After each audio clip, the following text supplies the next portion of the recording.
That's pulled up. While spinning, we are here with another episode. And on top of that, the energy gonna pick up a little bit. Y'all know how it is. It's the coming off of the weekend type of groove. I got my brother from another mother, man. Come on with it. No, forget that. I'm about to wake you up. I was saving. Well, wake me up. I was saving my energy for when we click and go live. I'm about to wake you up because I'm okay. Up and, we got a good lineup on deck, man. We got a good lineup. But you go ahead. You go ahead and do your intro so some of the people have time to get up in here. Go ahead. Yeah. Y'all be sure, man, to support the channel. Y'all see that link right there. Be sure to donations, Cash App, all of the things, man, with my guy AOC. And on top of that, hey, sense of urgency is what we need. We need to be able to get this thing going. What's your thoughts, man, on the weekend movements and all of those things right there, AOC? The weekend was kind of quiet, wasn't it? It was a little quiet. I mean, we had a couple of moves. The Paris Campbell move. I know everybody damn near lost their mind because they felt like that move was the Cowboys making their offensive weapon move. That was a body. That was a special team move at most, in my opinion. People forget there's 2 men back on the kickoff return right now. Until the NFL changes the rule back, there's 2 men back on the kickoff return. Okay. So we had Wanye Thomas back there last season. And, Wanye, our guy. Wanye, friend of the show. Shout out to him. But my guy looked like he had cinder blocks attached to his ankles last year, trying to return kickoff. So I think he put on some extra muscle, might have slowed him down just a tad bit. Just a tad bit. So you put another 4.31 speed back there next to Turpin. It's harder to kick away from Turpin, bro. So okay. So that was like a ploy. So it's not egg worthy, by the way. I just had to throw that in there. Hey, you're messy too, bro. Hey, you know damn well I told you I didn't think Dante Fowler was egg worthy, bro. What did you say? You know damn well I told you. You know damn well I said Dante Fowler was almost egg worthy. You the one that went on the socials talking about is this worth an egg, y'all? It's worth an egg. Damn near about to have an egg on your head. I know you seen all them yeses. There's a lot of yeses, but on Tick to the Talk You Don't Stop and on the gram and on Facebook, they're like, hell no, Law. See, that's the problem with y'all Cowboys, man. Y'all get one good guy. Yeah. I've started my new TikTok channel. By the way, if y'all haven't already, follow your boy Attack on Cowboys on there as well. But I started that and I realized very quickly, Law. You don't take any football dialogue on TikTok serious. No, that's a whole. I don't even look at the comments, bro. I just like, whatever, bro. Upload and leave it. I don't even look at the comments, bro. As we do this content, man, it's different. Like, people don't understand. It's different worlds within the worlds. Yes. The community in Twitter is different from the community in YouTube. Yes. The community on Facebook is different from the community on Instagram, TikTok. So that's why I love what I do, man, because we get different shades of different communities, man. And hey, it's always a good thing. It make you grow up too. It really make you grow up. Like, the more you kind of, I know it's a lot of guys that want to be creators watching this. We might as well talk about this a little bit. Again, while we let people come in here, start the show. We still the first 5 minutes. I know it's a lot of people trying to start content, and people were starting to reach out to me a lot. You know what I'm saying? I appreciate y'all for even looking at me like that as someone to kind of model your game after, in a sense. But the biggest thing, bro, is I would tell you this before you even endeavor on this, man. You got to have the thickest skins. You got to have the thickest of skins, bro. Hey, real talk, like. Before you get your camera, before you get a mic, you need to look yourself in the mirror and be like, do I have thick skin? Because if you don't, right? If you do not have thick skin, you cannot play. You cannot play on this playground, because I promise you'll be ready to go drink bleach, jump off a balcony, and all kind of stuff. Hey, bro, these folks is ruthless. I'm serious. And it makes you grow up, because you can start off on one platform. Like, you can start off on just YouTube. Yeah. And you kind of get the more sensible takes on YouTube. Surprisingly. It's the most mature platform. It's the most mature platform. For real. And then you branch off to Instagram a little bit, and that's like, you got to use that a lot for networking purposes and other things.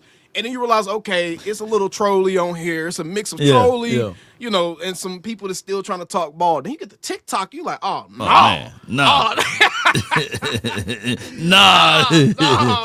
That's sauce, yo. And then on Twitter, man, you'll fool around. You fool around and have an argument with somebody for like 2 or 3 days. Then you realize, you be like, what the? Why I'm arguing with this dude? He got like three followers. Somebody ghost account tagging you, beating you up. It be a bot. It be Chat GPT and shit, bro. He sitting there arguing with bots, man. For real. Bots all day, man. Be like, hey, and another one. You realize, man. Let me go ahead and get on up out of here, man. But hey, the Fowler was a real good move, in my opinion.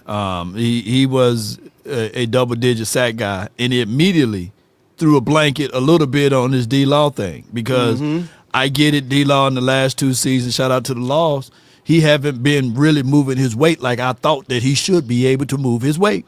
Right. And I think more so, bro, we talked about this last season. I don't know why anybody's acting surprised. Marshawn Nealon was drafted to be the DeMarcus Lawrence replacement. We all said this last year. When they drafted Marshawn Nealon, that was the first thing out of everyone's mouth. Like, hey, this guy looks a lot like DeMarcus Lawrence. Right. You know, so I think this is just them showing that they're confident, going cheaper at that position, going younger. And Marshawn Nealon, he still got a lot to show. I think he showed some nice flashes last season. He wasn't, rocking the boat last year, but he was. To me, I like him. I think he's a good football player, and I think he showed that he can be a good football player. And I think that he's gonna do he gonna give us what DeMarcus Lawrence gave us last year. D-Law wasn't here, so it's gonna be he gonna give us more than D-Law. So it wasn't here, so it's not like we lost anything, bro. Now I'm old enough to remember we've been trying to replace D-Law since Tacos. They drafted Taco Charlton to replace D-Law. Yep. And Taco didn't live up to their levels of expectations. And D-Law, those 2 years, he went and got 11 sacks or 14 sacks or something like that. And then he had back-to-back double-digit sacks, and that's how he got his contract, believe it or not. But D-Law gone now, man. And do you want to go ahead and talk about what Michael Irvin said, or you want to kick something else out? We gotta set it up for the audience. Fertilize your brain. Yeah, okay. We go ahead and put it in case people was living under a rock this past weekend. Michael Parsons and DeMarcus Lawrence had a fiery exchange, to say the least, on social media after DeMarcus Lawrence signed with the Seahawks. I want to ask how you really took the DeMarcus Lawrence comments, because I could understand why Cowboys fans really took it like he was just trying to, really send a jab. But I just felt like he was being cute. He was trying to throw a bone to the Seattle media. And he was just trying to let the Seattle people know, like, hey, my mind is here. Yes, right.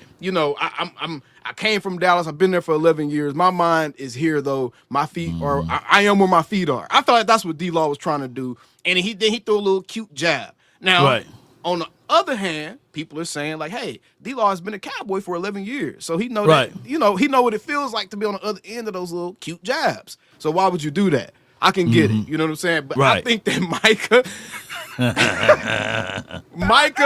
somebody said it in my chat the other day perfectly.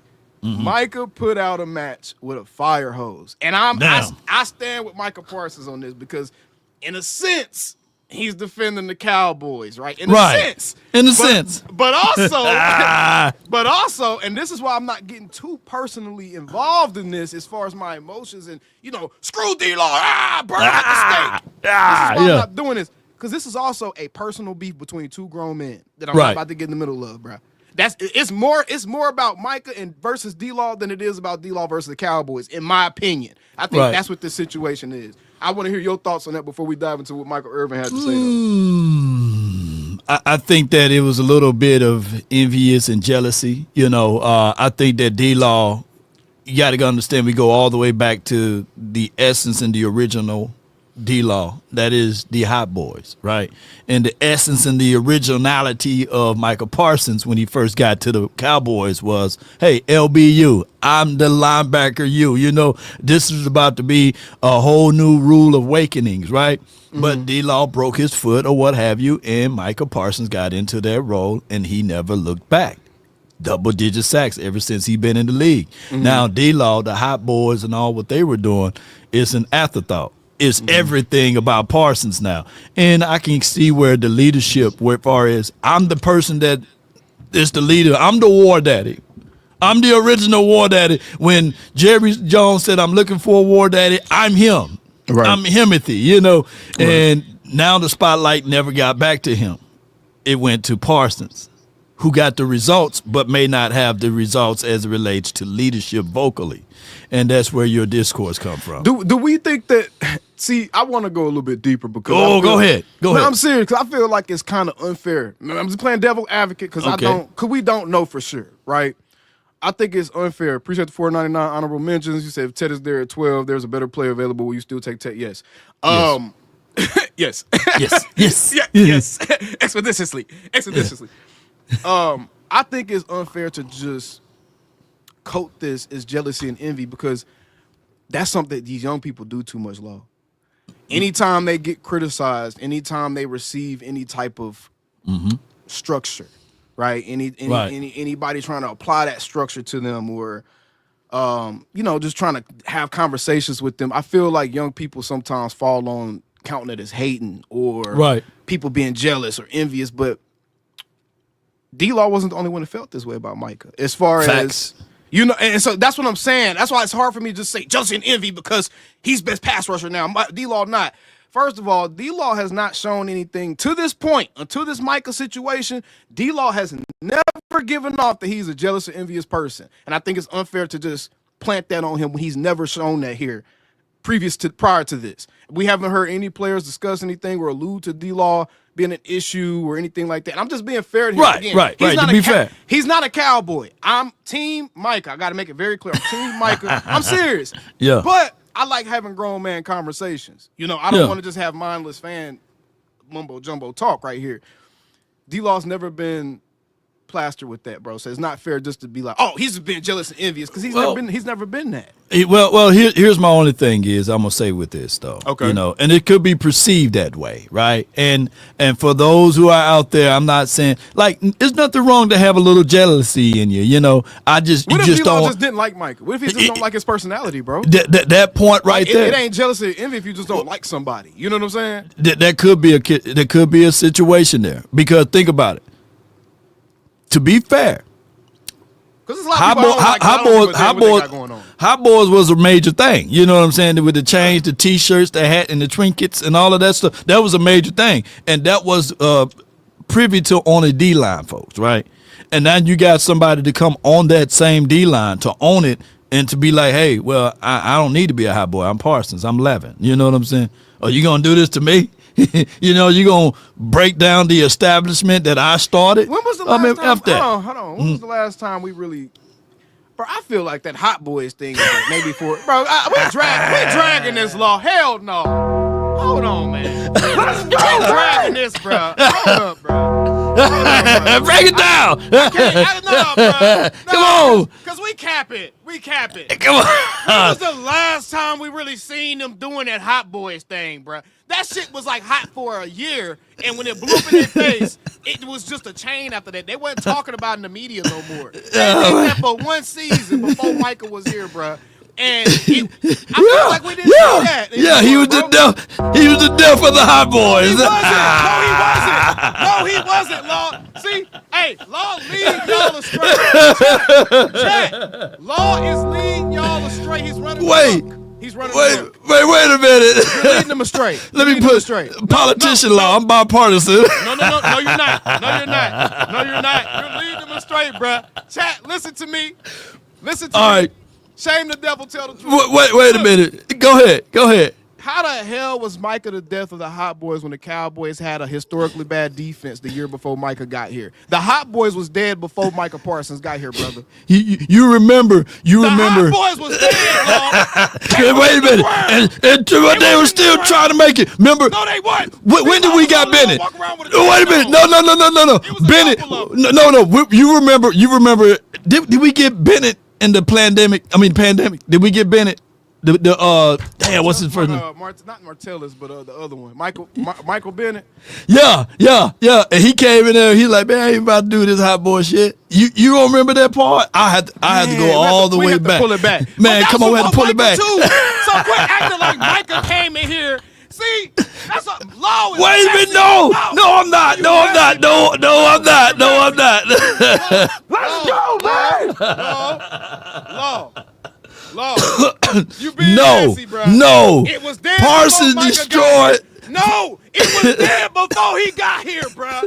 You are capping right now. No, he got hurt. He was trying to continue to sell them damn hot boy chains. And that's my boy. Law's my boy. Law, if you watching, I know you sometime tune in. You know Parson was the devil. Come on. Who killed the hot boys? I like them hot. The one that don't tell me to stop. Birdman killed the hot boys, first of all. Birdman killed the hot boys, first of all. Oh, my gosh, man.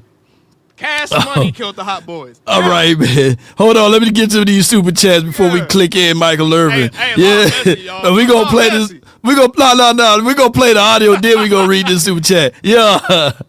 You play the audio in. DeMarcus Lawrence, welcome. All right, you know. Dallas is my home. I made my home there. You know, my family lives there. I'm never going to be there, but, you know, I know for sure I'm not going to win a Super Bowl there, so. This is diabolical. Yeah. This is diabolical. We're here. See, that's what I'm saying. He just saying, we here. Like, I'm where my feet are, bro. Like, damn. Oh, so there was more of that was just a troll. That was lighthearted troll. Shit, nobody got that damn sensitive about that when y'all been out here shitting on the Cowboys for a year and a half. Most of y'all been shitting on the Cowboys, Law. Y'all been saying way worse stuff than D-Law just said. But to be fair, even hypocritically, watch y'all put some Band-Aid over this damn bullet wound. But watch y'all do this. It united the Cowboy fans, right or wrong. It did. That's why I said. Listen. That's why I said on my ex, bro. I said D-Law is gonna go down one of the biggest scapegoats in sports history, and I'm here for it if it unites the fans. If it unites everybody together, I'm here for it. However, before we get into the Michael Irvin clip, there was a lot of assumptions made about how some of the other players were responding to that situation. People thought that Osa Odighizuwa was co-signing Micah. He was not. He cleared it up the same night. He said, do not attach my name to that petty stuff. So not everybody in that locker room is fans of how that shit played out. I'm just saying. Yeah. I'm just saying. Let me read these. Let me read these right quick. I appreciate you, Cowboys. Tone, appreciate you. We all know who D-Law is and how he talks. You ain't lying. Come on with it. Angie, appreciate you for the $4.99 for your mind. Appreciate you. Take the money out, all of it. Hit that like button, y'all. Where we at on our like-o-meter? Come on with it. We only got 97 over here and over 300 people watching. Where you at on yours? Angie's out of pocket for sending me $1. Man, come on with it. I'm not even going to acknowledge that. I see how you acting, Angie. And YouTube take 30% of that side of that dollar. I see how she acting. Don't do it too bad like that. Rowdy says Stephen Jones started it when he said we're going to talk. We're going to talk to the same free agents, but not all. That was a shot at D-Law. Okay. Imagine me muffing you right now, Angie. Wait. You know I'm messy. As long as it's not like this, though. It is 9:51 a.m. It is 9:51 a.m. Riggs. Now the last AOC. You did it. I didn't. The last three we did got a yellow mark. This was your fault, bro. No. This was your fault. All right, Immortal Legend. Appreciate you, man. It's a cold-blooded YouTube name. Angie mad at me, Lo. She mad at me because I won't get on the movements, man. She mad at me because I wouldn't get on the Keenan Allen. You wouldn't get on Keenan Allen? Man, why? Why not? She mad at me, bro, because that man is about to be 34 years old by the time the season starts. You the reason why they got Paris Campbell now. You the reason why. Yeah. Can't stay healthy, but this is how I fan. Let me show you how I fan, though. All right, how you fan with it? Keenan Allen ain't my choice, but if we sign a guy that makes fans happy, I'm here for it, bro. I'm happy because y'all happy. Okay. Straight up. No doubt. That's how I fan, bro. I'm not doing all the hashtags and marching down Martin Luther Boulevard, but y'all got it. I support it. I support the Keenan Allen to Dallas. I support Keenan Allen to Dallas. Yeah. Wait a minute. Why you sound like a dude on Family Guy? Yeah.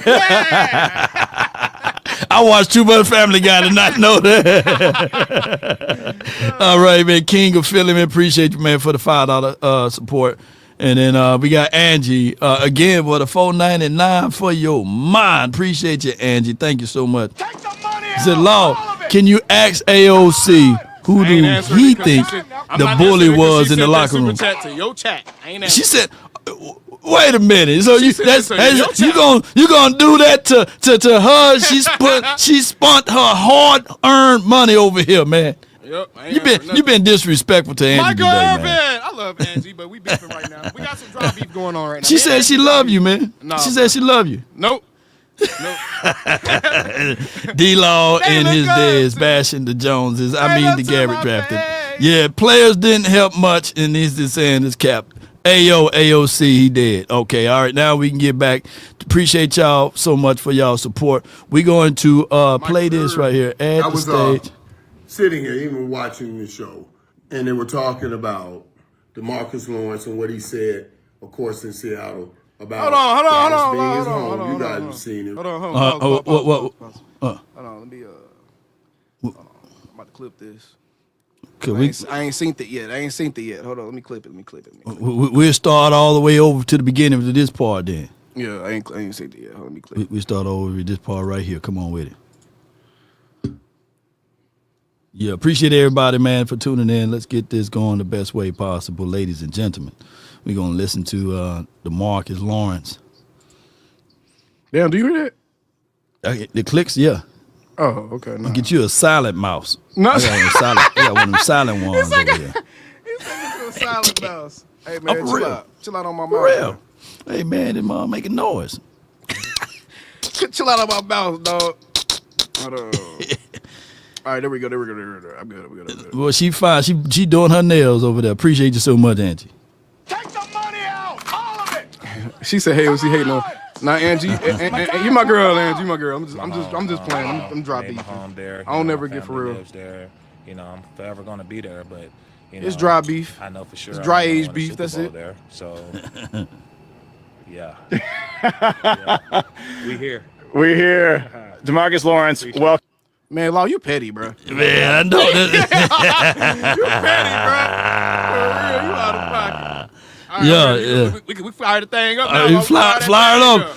Where you at? Come on, Sitting here, even watching the show, and they were talking about DeMarcus Lawrence and what he said, of course, in Seattle, about Dallas being his home. You guys have seen it, right? Dallas is my home, but I'm here now. They'll never win a Super Bowl. And then the beef between him and Mike. Man, pause it. Hold on, pause it. You gotta pause a little bit anyway for copyright. Hold on, pause it. Hey, man. He did not say that, Irv. He didn't say that, man. I can already see where this is going. Come on with it. He did not say we'll never win a Super Bowl there. He said, I'm not going to win a Super Bowl there, bruh. I swear, those are two different. Syntax is important, bro. Yeah. Syntax completely changes the meaning of a sentence, bro. Seriously. If a dude says, I'm not going to win a Super Bowl there, and he's not playing with them anymore, that has a completely different meaning from, I will never win a Super Bowl there. I would have never won a Super Bowl there. Because when he says, I'm not going to win a Super Bowl, that's speaking in present and future tense. That means presently he's a Seahawk. Going forward, he's a Seahawk, bro. I think he gonna cover back. I think he gonna cover back.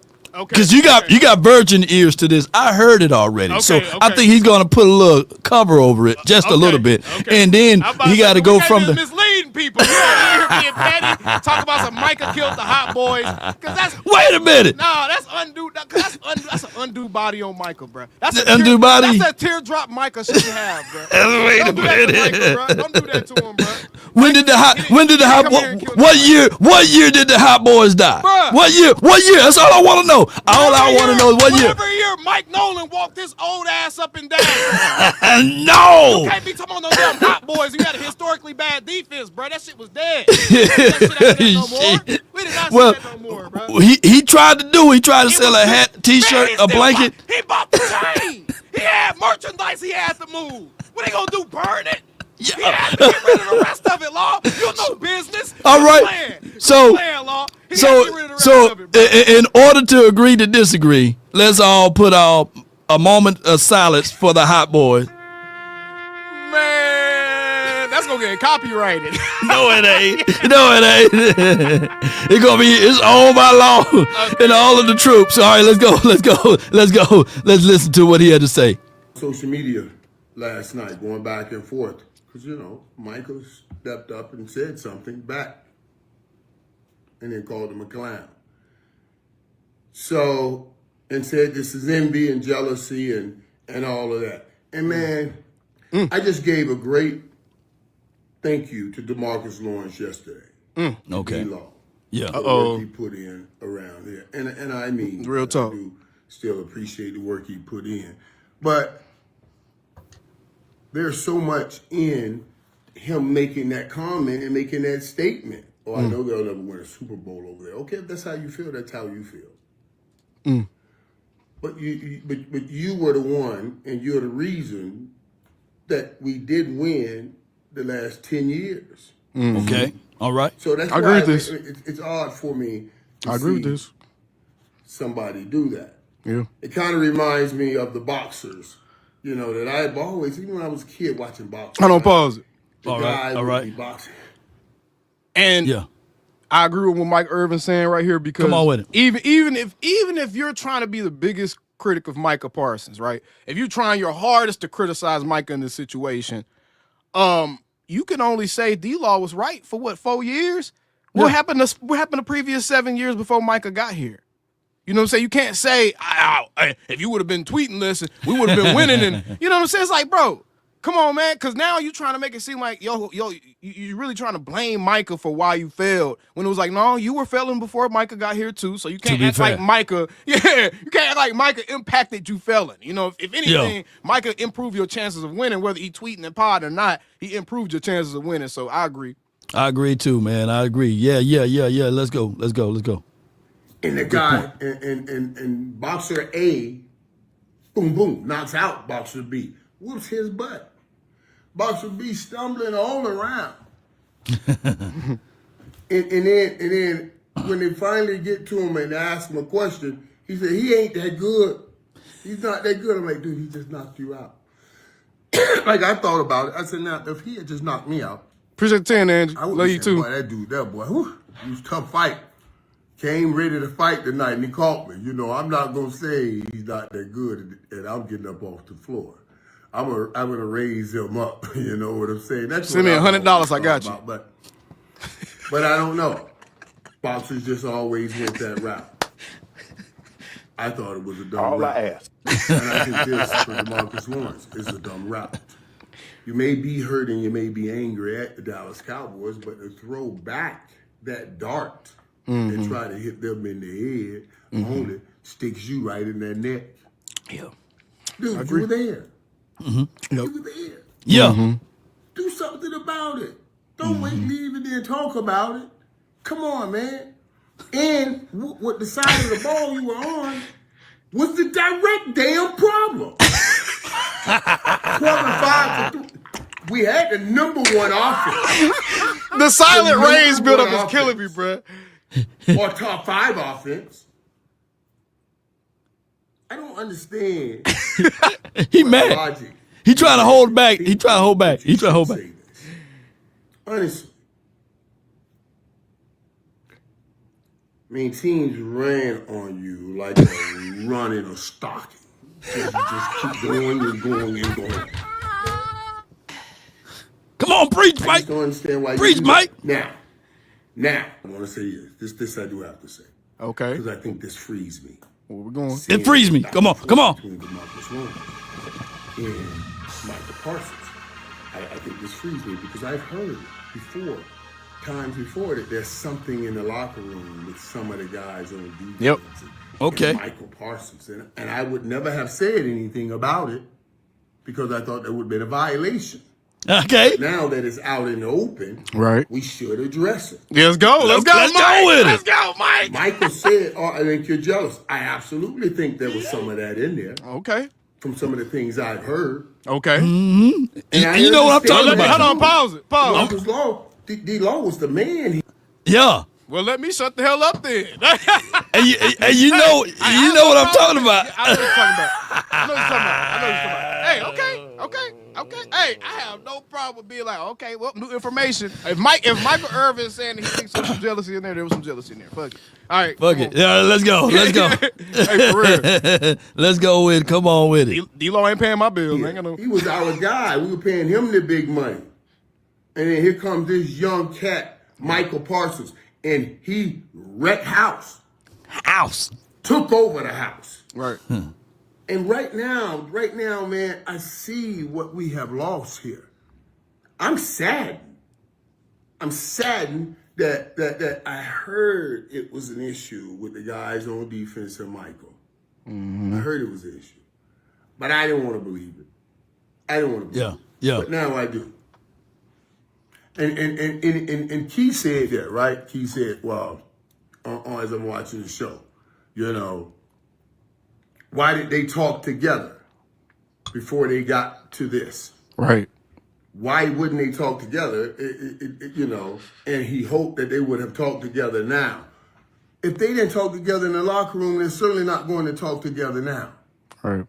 You know what I'm saying? And I'm telling you, you missed something by whatever personal mess that you had keeping you two apart. I thought that could have been working together instead of in a locker room looking at each other and working apart. Working your side of the defense, his side of the defense. I don't know what guys think you're right. What guys think Parsons right. I understand why niggas were running all over y'all now. Hold on, bro. Hold on, man. You too. That was Mike. It wasn't me. You too. It wasn't me. Hold on, Mike. You on national television, Mike. You can't be saying that. Crack your cranium. Oh, he cracked up. He cracked the code of conduct. Hold up, Mike. Hold on now. Are you shitting me? Whoa. Are you shitting me? Whoa. I thought we was moving forward, my brother. Hold on. I see why these niggas was running all over working together instead of in a locker room looking at each other and working apart. Working your side of the defense, his side of the defense. I don't know what guys think you're right, what guys think Mike Parsons right. I understand why niggas were running all over y'all now. Oh, man. Oh. Mike Waller. He Waller. Get him, You Unc. can't tell me now that this was not going on. Come on, preach. And even on the show, George said, well, two players are saying something, and that's why, okay, I got so much to do. If I was there, I would have stopped all this. She said, well, two players on defense, two players are saying something, it must be a distraction. Distraction to who? I understand if it was a distraction, and a distraction that was killing Michael Parsons, where he could not perform. Right. But he's performing. Right. He's playing well. He's still about to become the highest paid non-quarterback in the National Football League. So you can't say he ain't performing. So now when you were telling me, you don't have my thoughts about that, man. Get in there. You don't have my thoughts about that. Get in there. Amen.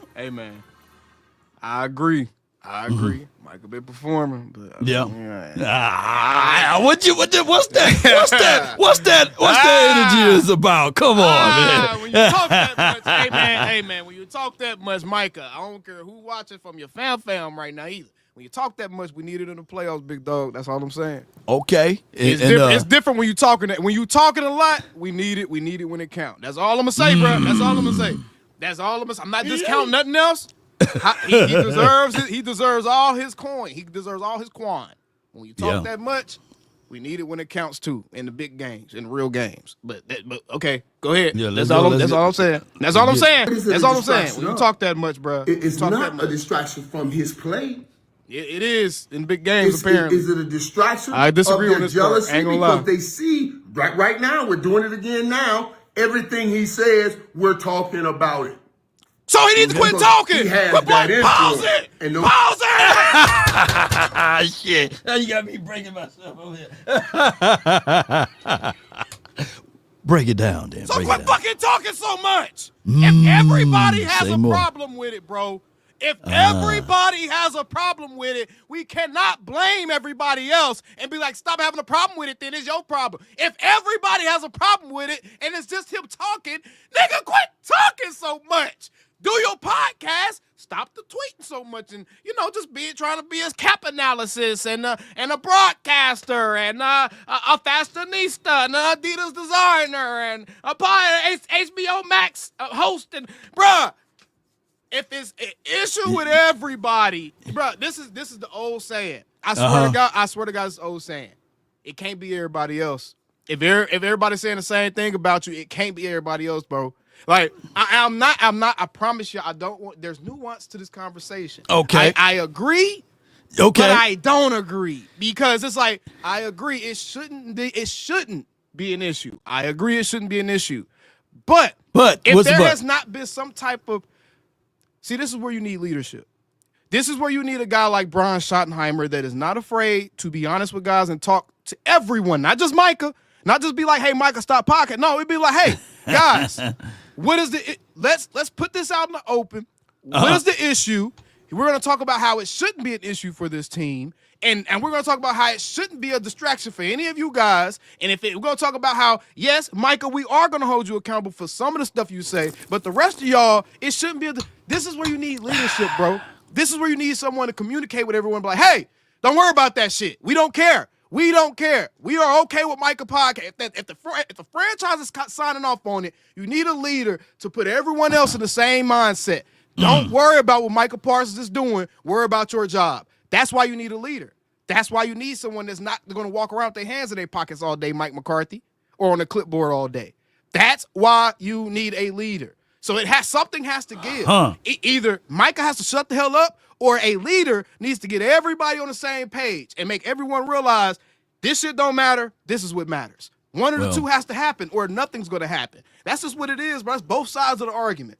So yes, I agree. Guys shouldn't be getting distracted, but if guys are getting distracted, then a discussion needs to be had about why. Why are guys getting distracted about it? Is it just because you have the podcast? Is it just because you have the extra shit going on? Or is it because the content of your podcast? Is it because the content of the extra stuff going on? Is it because of the content of your character? What is the issue? Let's get out in the open. That's what needs to happen. I'm tired of all this guy. This is high school bullshit drama, bro.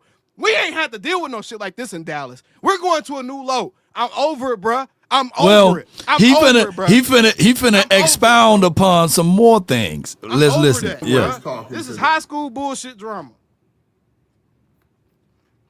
Dude, come on, man. Come on.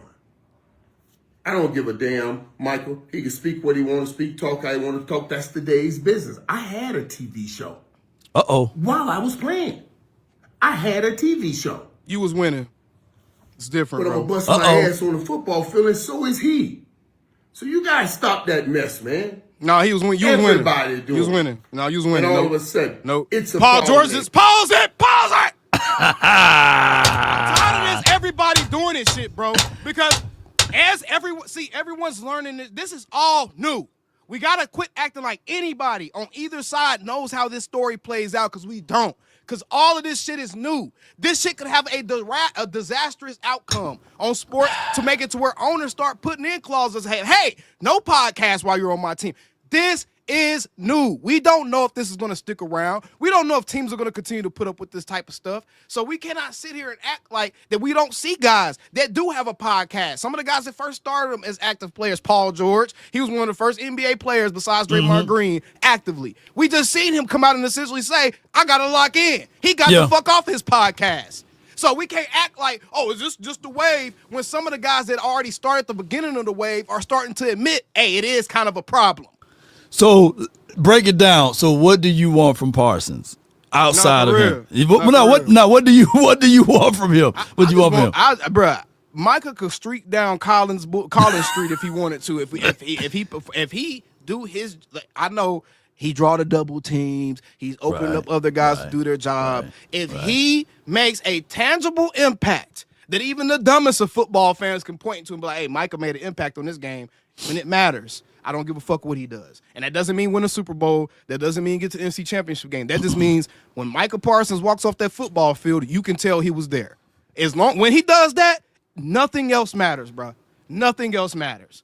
But if he continues to play how he's played in big games, and we continue to see season after season now, a veteran from this locker room come out and say they have an issue with what he's doing, then we can't act like it's everybody else, bro, because that's ignoring the issue, bro. That's ignoring the actual root of the problem, right? If we come out next season and all of a sudden somebody that was in his locker room, we got our Michael Parsons horror story. Are we going to continue to be like, oh, he's jealous and envious? You know what I'm saying? So it's like, all right, Micah, you got to grow up. There's something that you're doing that's rubbing somebody the wrong way, to where there's a group of people in that building that's being rubbed the wrong way by you. And it's not just players. It's people within the facility and shit too that Micah rubs the wrong way.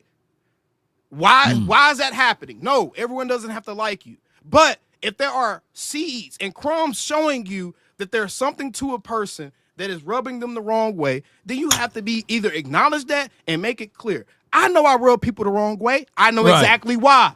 You know what I'm saying? I know exactly why. And I've communicated. It ain't going to change. You know what I'm saying? So that's what needs to happen. The team and everybody in that building needs to know, why is Michael rubbing some of these veterans the wrong way? And it needs to be communicated to everyone. It's not going to change. Leave it alone. Get the fuck over it. Let's focus on football. That's what needs to happen, bro. Let's see what they say. This is why they've been running that football. Man, hold on. Hold on. What up? Hold on.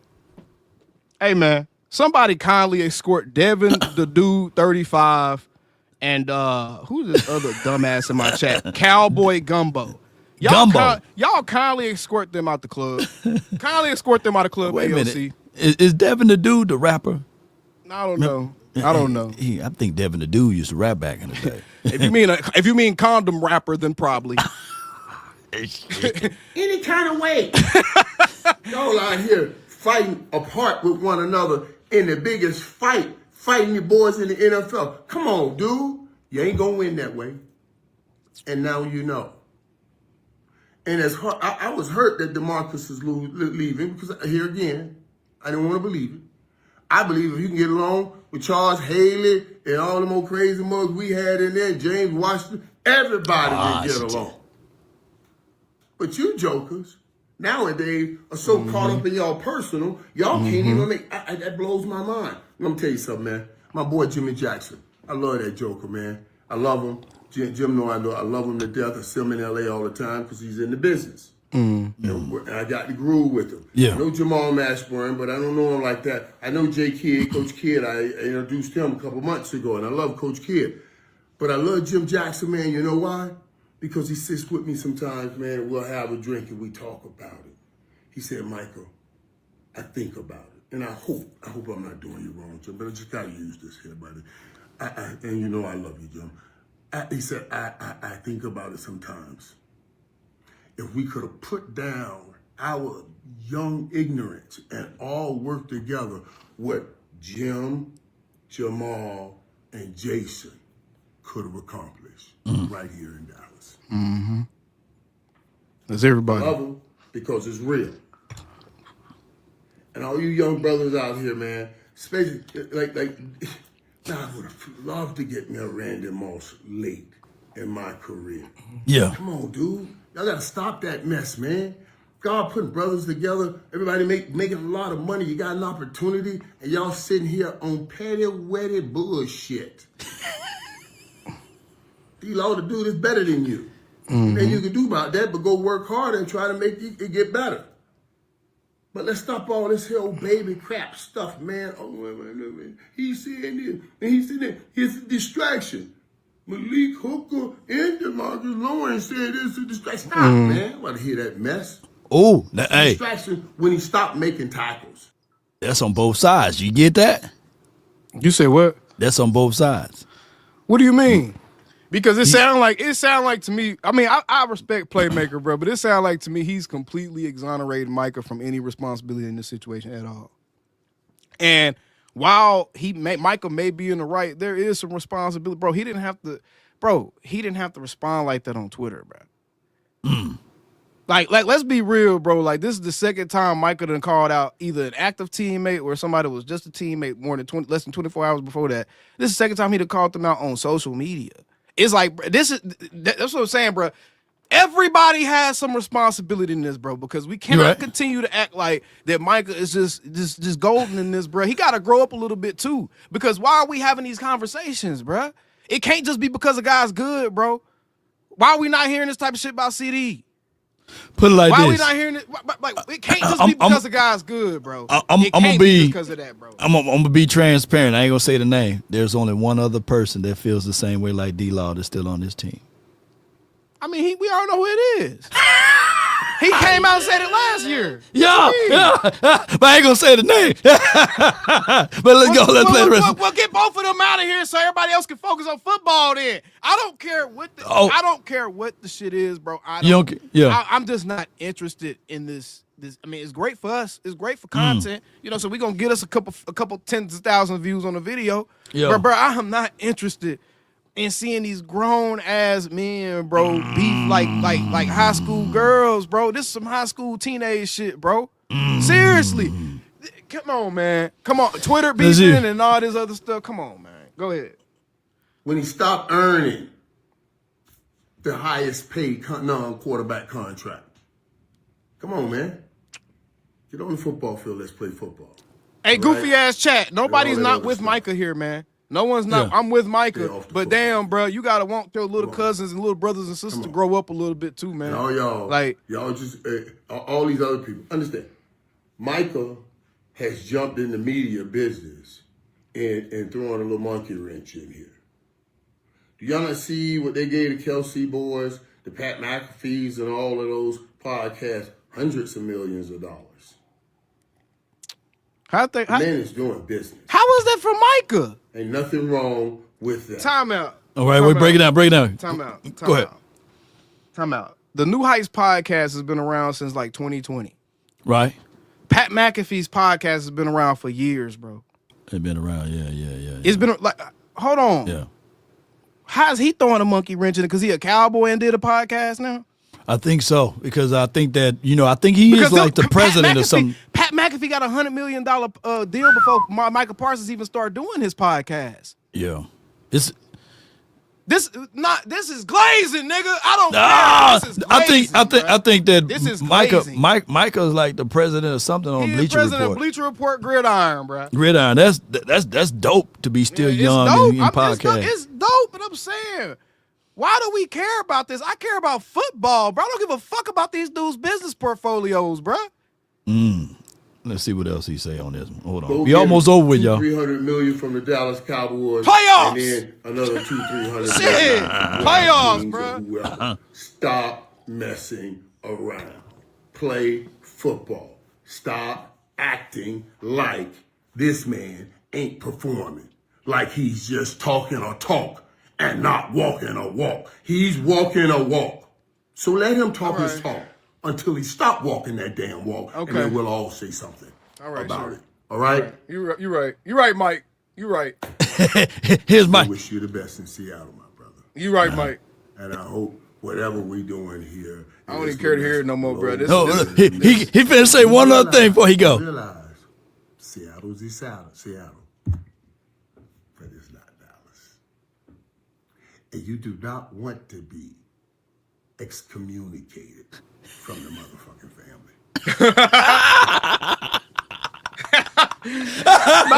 not Irv balling. Hey man, I'm so conflicted.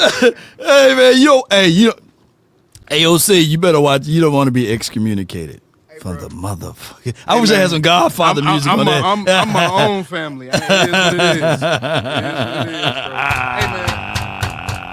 Hey man. Hey. I'm so conflicted, dog. Why? Just because Irv said it don't make it right. You don't want to be excommunicated. I'm gonna say that, bro. We just seen Michael Irvin in Brazil with a bedazzled belly button ring and glitter on his chest, bro, and glitter all on his chest hairs. And I mean, just because Irv said it don't make it right, bro. Bro. Oh my gosh. No. That was good, man. Be sure to check out Michael Irvin, the Playmaker YouTube channel, and the information will be in the description box. It's a good talking, it's a good discussion piece. It's definitely a good discussion piece. I agree with most of what he said, but I do think that there has to be a little bit. It has to be some type of accountability in place, bro. You just can't let a young dude, and a young ego run amok and never check, never provided any structure, and again, Micah is probably 90% right in this situation. To be completely fair, he's probably 90% right in this situation. I can understand, the jealousy aspect of it, but I can also understand, bro, it's possible someone just rubs a guy the wrong way. Like, we can't sit here and act like this ain't the second place that Micah's been reported to be a certain way in the locker room with people, bro. This type of shit was reported at Penn State, bro. This is what I'm saying, man. This is what's pissing me off about this discussion, bro. Because we sitting here omitting information to make paint one guy in a way worse light than what he really should be getting painted. Because oh man, damn, boy, I wasn't trying to do that. What are you trying to do? Because we got to talk about the headline. We'll talk to do this, bro, but I'm just saying, bro, we can't act like that. There hasn't been a repeated history now of situations where everyone else in the locker room is made to look like liars instead of Micah Parsons, and that's all I'm gonna leave it at, bro. Y'all do your own research, bro. Like I don't, bro. I'm sorry, all these players. It's cool. It's cool. The players' families, all this. It's cool, bro. But I refuse to sit up here and be capping and shit just because, I'm trying to get next to somebody. I can't do it. And I'm not going to act like this dude don't have a history of people being difficult to work with at certain times. He has that. It's been reported, bro. It's been reported. Everybody can't be wrong. Everybody can't be wrong, bro. And I'm not going to sit here and demify DeMarcus Lawrence and act like that he has no reason to feel any type of way because, again, this the only dude that ever did that with. And I can't imagine that D-Law is so stupid that he would pick a fight with a dude that's clearly being groomed to be the next guy, to be the next face of a team, bro. Like, I give him a little bit more credibility than that from an intelligence standpoint, a little bit. But I digress. Again, I stand with Micah Parsons. Though I appreciate you, speaking up on behalf of the star, but I feel like that was more so on behalf of your personal issue with DeMarcus Lawrence than anything else, and that's just being freaking real, bro. I'm sorry. Man, I feel you on your stance with that, but now, where do we stand with Micah Parsons on his money? I mean, it depends on if Micah Parsons going to be a man of his word. This is a part of why. This is part of what the hell I'm talking about. All that talking. You don't have to talk so much. You the one that floated out in the ether that you don't have to get paid $40 million. That you don't have to be the highest paid. But at what point? This was before the Myles Garrett thing. This was in December. Right. So I think he's probably spoke too soon, and now his agent going to have to figure out a way, because at any situation, in any case, you can't say, okay, all right, with the evidence of information you have. Terrell Bigelow, shut the fuck up, bro. At what point? I want to know why you didn't talk like this about Hankins. What Hankins? What did he do? Shut the fuck up. What did Hankins do? What polarizing comments did Hankins make? What waves did Hankins make? I don't know. None. Y'all be making dumbass false equivalencies, bro. Go ahead, Law. But I was gonna say, at what point do disrespect will be for Parsons to get paid below, I guess, whatever's on his cheat? What you mean? Because at some point, I get what he said. Hey, I don't have to get paid $40 million, right? But at some point, even if you put a contract out there, there will be levels of disrespect. 38. I've been saying it from the beginning. 38, 39. Go right below Miles. You're right here. Okay, right here in this little area. I've been saying it from the beginning. Yeah. Okay. All right. Based off stretched out of how many years? 4. Look at this goofy ass person in the chat, man. Y'all be ready to, bro. This is the internet. You can't box. What they say? You can't fight. Get off my channel, goofy. Anyway, who said that? Who said that? Which one? Terrell Bigelow, goofy ass. Talk about some. Come see me, nigga. Shut up, bro. Where he at? Y'all be goofy as hell, bro. Terrell Bigelow, where he at? What he say? I can't even find him. Oh, he's in the gulag. Okay. But you said, 38. How's that disrespectful? No, okay. I guess if anything down here would be kind of like, sort of like disrespectful, 38. right? To me, him signing at 38 would be him keeping his word. That would be. I mean, that wouldn't be him deviating from being like, I don't need to be the highest payer. You know, so I just want to. That would 38, 39. I wouldn't be like, okay, crazy. Now, if he signed for 45, then it's like, all right, Micah, why was you talking? I don't blame you. Get your coins. You know what I'm saying? I don't blame you. Get all your coins. But why do all the talking? That's what I'm saying, bro. Like, I don't know, man. I just can't be up here faking funk, bro. I can't be up here. You know, I ain't trying to be twerking for no likes, twerking for no reposts, twerking for no quote posts. I don't need no NFL player liking my post. You know, follow me on IG. I don't need it. You know what I'm saying? I make my Quan without that. I don't need it. And I can't sit up here and just be faking the funk, bro. There's nuance to this conversation. This ain't Michael the Angel being victimized by DeMarcus Lawrence. This ain't that, bro. You had some information and details on Trayvon Diggs, man. What's up with that? What's the storyline on that one? So you seen it. Ian Rappaport reported earlier. The Texans cornerback Derek Stingley Jr. Right. just received a 3-year, $90 million deal. But wait, $89 million guaranteed. They might as well give him the full 100, bro. Why even hold off the $1 million, bro? Give him the full 100, bro. Give him the full 100%, right? Yeah. 3-year, $90 million deal and $89 million guaranteed is crazy. Just give me $90 million and quit playing with me, bro. Just give me my fully guaranteed contract and quit playing with me. Now, the reason that this affects the Cowboys is because if you look at it, DeRon Bland has 3 more career interceptions than Derek Stingley Jr. and 5 more career pick sixes than Derek Stingley Jr.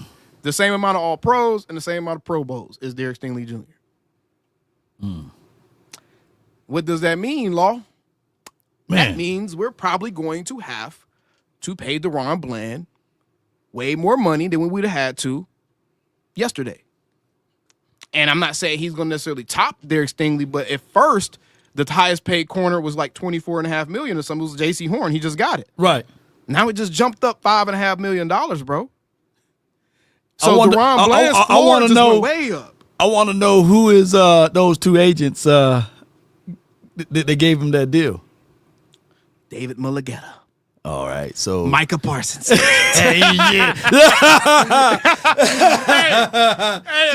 this contract about to be diabolical. Oh my gosh, man! This contract about to be diabolical, bro. Yeah.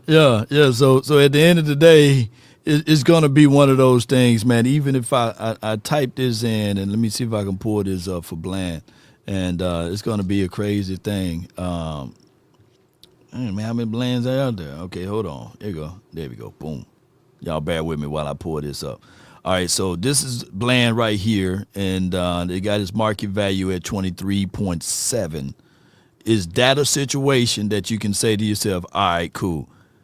You better do it now. You better do it now because they basing his contract off of that was before Derek Stingley got paid. They haven't updated this yet.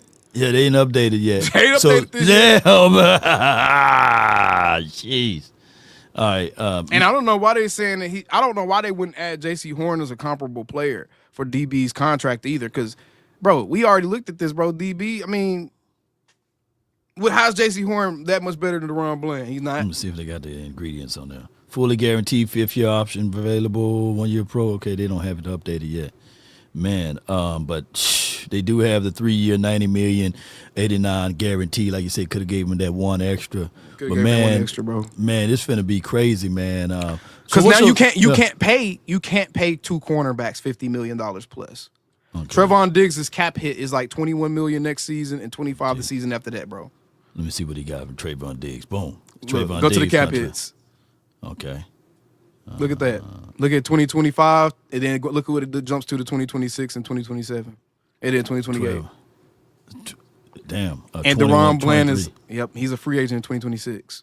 Yeah. All right. So what we got right here is 33 of it guaranteed, 9 of it is salary of 2025 salary guaranteed, the 5th-year league day. So injury guaranteed at signing. So and that's today. I think that actually is the next 30 minutes. The next 30 minutes. I mean, unless it's like by the end of the 5th day of the league year, it will be the next 30 minutes at 11 a.m. will be the 5th day of the league year starting. So we got a few minutes. Yeah, so we may, if they don't do anything with Trevon Diggs by the end of today, y'all, then we kind of know that they plan on keeping him for the foreseeable future, because they could save a good chunk of money if they just get rid of his ass right now. But either way, they may keep him this season because they can't trade him or do anything because he hurt. You know what I'm saying? The value may be messed up, but they're not going to be able to keep Diggs past 2025, bro. I mean 2026. Because how do you justify paying 2 cornerbacks, $50+ million on your salary cap, when your cap is only going to be like 280, 290, 300 max. What's That's what, 1/6. So what's the sixth? That's like almost 20% of your cap, bro. That's like 17% of the cap or something, right? That you're taking up with just 2 players, right. 2 corners. You're taking up 17% of the cap. Impossible. They're gonna have to make a decision, bro. What's Smooth name? What's his name? Ricky what? On Twitter? Slick Rick Scoops. Slick Rick. What he been saying lately? Because he been pretty much. He ain't said nothing about that recently. He tipped off the Jamar Chase and T. Higgins deals. He been pretty good the last week or so with his predictions, but he hasn't said anything. I don't think about the Trevon Diggs thing again. I can't find him. Slick Ricky. He must have blocked me. Shit, I can't find him. I ain't found him yet on the latest thing Twitter. He reported was Cincinnati and Trey Hendrickson making significant progress on the contract extension. Send that to my DM. I can't pull him up for some reason. Okay. Yeah, send that over to me. I'm gonna pull it up on the screen right quick.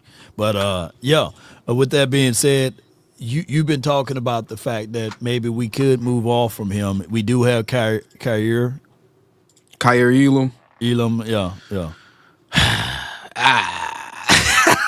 I don't know if I'm that confident in Kaiir to move off of a Diggs right now, but the fact of the matter is Diggs is probably going to be a casualty of the cap. You know, he's probably going to be a cap casualty. Okay. You got your DM showing? Oh, my bad. Appreciate you good looking out. Yeah. I had the money showing. Shit, well, you got some good eyes. But did you see all of the secrets that they've been telling me over there in the DM? You crazy, bro. Yeah. But yeah, I don't see anything on the Trayvon Diggs. Yeah, he ain't said nothing on the Diggs thing recently. Yeah. But we're going to find out today. I mean, he get his money today. I think if he's still on the roster by the end of the day, he gets his money. His bonus kicks in. I believe that's how that works. Man. So we're going to see, but I mean, regardless, like realistically speaking, like, do you see a way they could keep both of those guys? If with the way Derek Stingley Jr. just got paid, and now DaRon Bland is going to be falling somewhere between 25 and 30 now. Who's his agents? Who's DaRon Bland agents? DaRon Bland agent. Let me just pull this up right quick. I think it's the same agent that. Hold on. I think it's Tom Condon or somebody. Let me see. Let me pull it up right quick. But I can tell you that whoever's the agent of DaRon Bland, we better be glad that it's not David Muglata. No, for real. Hey, he got Jerry over his lap right now spanking him, bro. He got Jerry over his lap right now spanking him, bro. Right, David ain't playing no games, bro. Josh Arnold is his agent, by the way. Yeah. Michael should have said that shit knowing who his agent was, man. Yeah. He knows who his agent is. That man David Mulligetta's the crypt keeper. That boy. Yeah. Uncle Mike looked like he can be Whoopi Goldberg's twin. Lord. Pocket for that. Angie got that red number 20 on. I see you. Yeah, and then Jay Diz. Go ahead. He said, "Hey, so you got them keyboard warriors over there, bro." Nah, for real, bro. Talking about something. Box me, nigga. Hey, bro. Shut up. Yeah, man, it's always funny, man, when you're dealing with the keyboard warriors, man. Hey, bro. Yeah, but nah, man. But what do you see? Like, if you have to choose between DaRon Bland and Trevon Diggs, like, or do you think they're gonna do that? Do you think they're gonna do some gymnastics to keep both? I don't know, man. I think that you got to figure out a way to.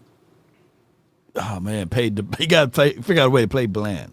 You got to pay Bland. So if the Cincinnati Bengals can figure out a way to play T. Higgins and as well as Jamar Chase, not saying that these boys are equivalent, but if they can figure it out and they're still working on Trey Hendrickson, I think we can figure it out. We got $41 million. Nah, you don't spend it like that. You don't spend it like that. I would rather go get CD or George Pickens or somebody like that. I would rather go get CD a running mate or invest somewhere else than you, bro. Spending that much money on 2 corners. We got to pay one or the other, and then the other one is already done. In the last 2 years, you haven't seen much from Trayvon Diggs, so I'm sitting there saying, all right, when healthy. You have to pay Tyler soon. Like, who can be more tradable right now? Probably Deron Bland, but I want to keep Bland though, because I think he's gonna be better going forward, bro. Trevon Diggs' best attribute as a corner was his ability to close the distance. It was like he almost lulled a quarterback into feeling like it was safe to throw it, then he would kind of shoot the gap. I don't think that Trevon's able to do that anymore. With them 2 knee injuries, he's not gonna be able to close that distance like he was, bro. That ball hawking stuff he was doing, where he kind of just turned turbo on and sped up, bro. Like that worries me. That worries me, bro. That worries me. Because remember, Trevon already played from behind. He always played like a step behind his receiver as it is. So now, with bulky knees, what does that coverage look like now? Are you going to lose a step? Because he can't afford to lose a step. It's not like he was a shutdown guy as it was, bro. He always played a step behind guys, and he would use his athletic ability to get an interception or something, or to knock the ball down. But that athletic ability just took a major hit with now your second knee injury. I'm very concerned about what Trevon Diggs looks like when he comes back. How much of a hit does his athleticism take? That's my question with Trevon, bro. I don't know, man. Jeez. Cowboy fan, you dummy, bro. Keep that same. First of all, that's not how you spell energy. You said, hey, wait a minute. First of all, that's not how you spell energy. You spell energy ENERGY, not injury, buddy. Dak he's not an athleticism-based guy. If he was Lamar Jackson and he just had this hamstring injury, I would keep the same energy. Dak don't run. He don't need a hammy. You know what I'm saying? He don't run like that no more. You're going to get maybe 150 yards out of Dak every season now, rushing the ball. That's it. If that. So it's not gonna keep the same energy, bro. It's a completely different situation. Now, if his shoulder was messed up, if he had a bad shoulder injury, then it's like, oh crap, is that gonna affect Dak? He had a UCL injury or something. Oh crap, how's that gonna affect Dak? But not a hammy, bro. But go ahead, what you about to say, Law? No, I'm just thinking, man, if you guys want to join the stream, man, for these last a couple of minutes here, man, just click that link that's in this chat over here. Is pinned to the top of my page. But at the end of the day, I just think that the Cowboys, they got a difficult task to do, bro. Especially when you're talking about the money and the sense of urgency.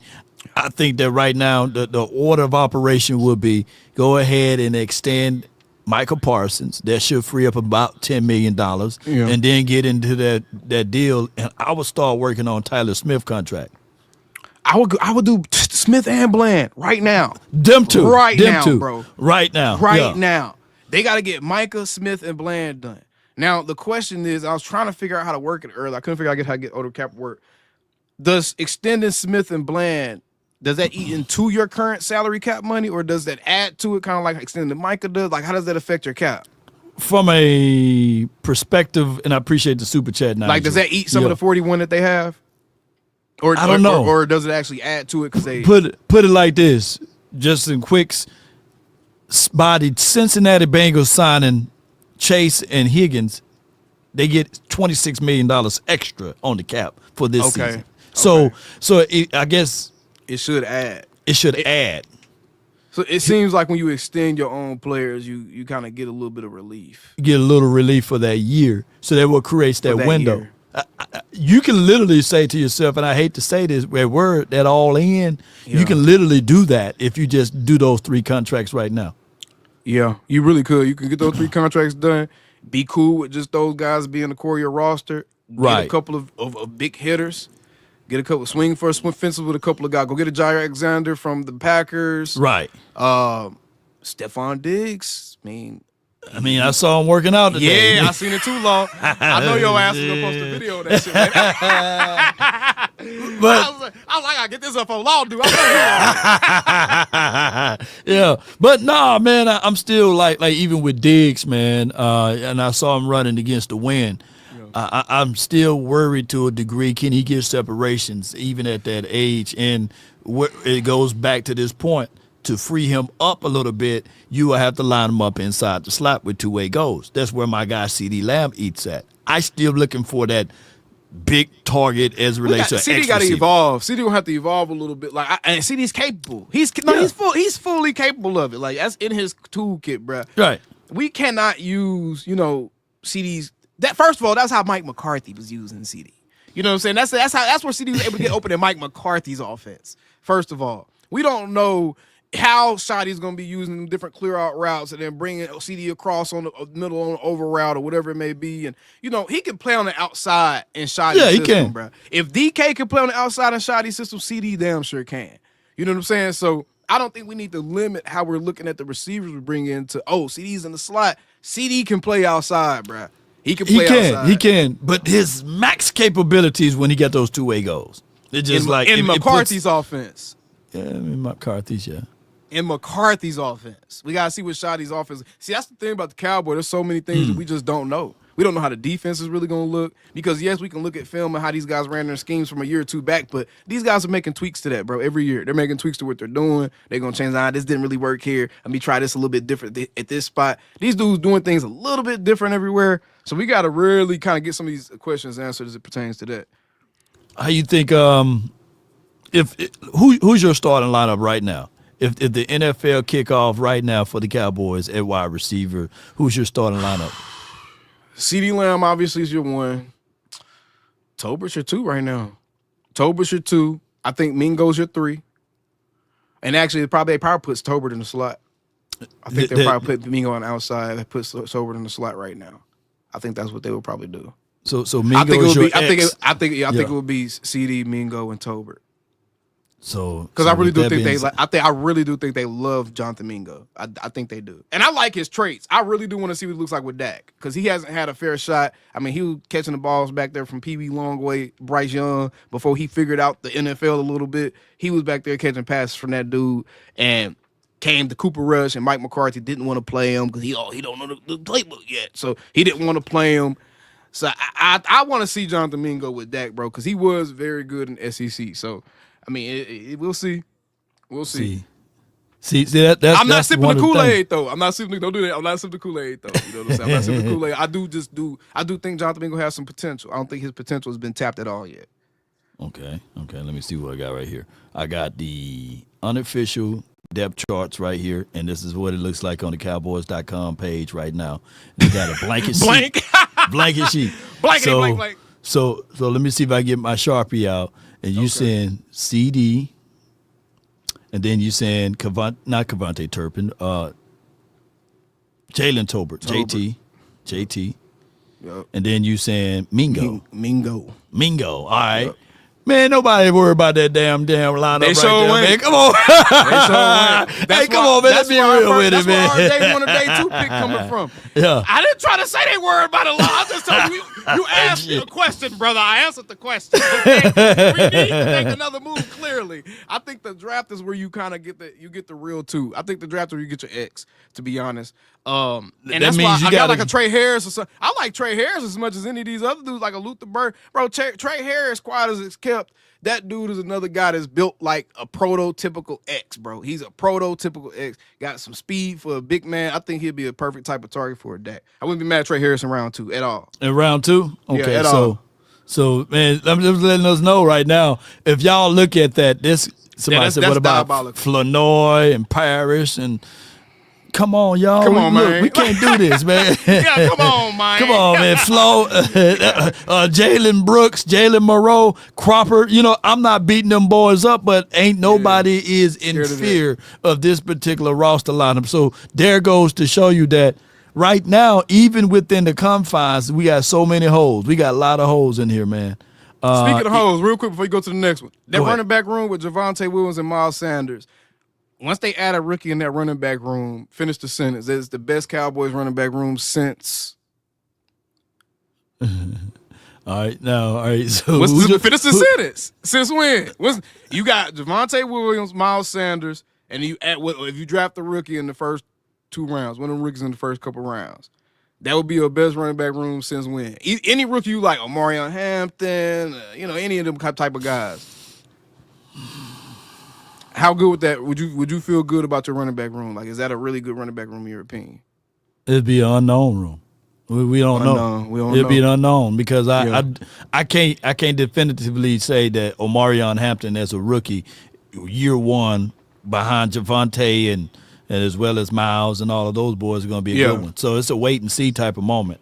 Okay. I want to be optimistic at this, but we got a hole. We don't even know who our backup quarterback is outside of Will Grier. It don't matter. That's a big old hole. It don't matter. Dak gonna be healthy. His hamstring gonna be golden as a goose, and we gonna be fine, y'all. Everything's gonna be great in Cowboys land. Don't worry about it. We went through all of our suffering last season. We can't possibly have another season like that, right? Wait a minute, shit. Right? Hopefully, shit. Well, how you feel about tight end? Who's our number one tight end right now? Man, Jake Fergie. I mean, it's clear. JF. Okay, all right. No Schoonmaker. All right. Nah, I think Jake Ferguson's still number one right now. Your left tackle is who? Guyton. This Guyton. TG, Tyler Guyton. Guard. Smith. Tyler Smith. BB. BB. Boy. People like, man, that boy drawing like kindergarten. All right. This is where you get a little tricky. Robert Jones. No, don't do that. Brock Hoffman. Yeah. I'm doing hot tour. I mean, Brock Hoffman. Pause. Not real time. I got you. Nah, real talk, bro. That's definitely a pause moment. That was definitely all right, man, I got you a little bit. All right, right tackle. Terrence Steele, right? Terrence Steele. Break the pool stick, get Awesome Richard to play right side. All right, fullback. Fullback is going to be Hunter. Right? All right, so are you comfortable? Are you confident and comfortable with this particular roster right now? Absolutely not. Absolutely not. We got 10 draft picks, y'all. Yeah, absolutely not. Yes, indeed, man. So it's crazy, y'all, of how we look at this disaster. Look, most people saying, all right, that can give us something, right? But it's all about whoever's going to be the run game philosophy and principle with this, and then it's also going to be whoever and whatever is going to take for CeeDee Lamb to have another running mate. The defense is actually looking a lot better, bro. And do the defense? Yeah, the defense gonna look a lot better. Who's your edge rusher? Parsons. Yeah, Micah. MP, okay. You got Nealon. I think Nealon gonna be on the other side.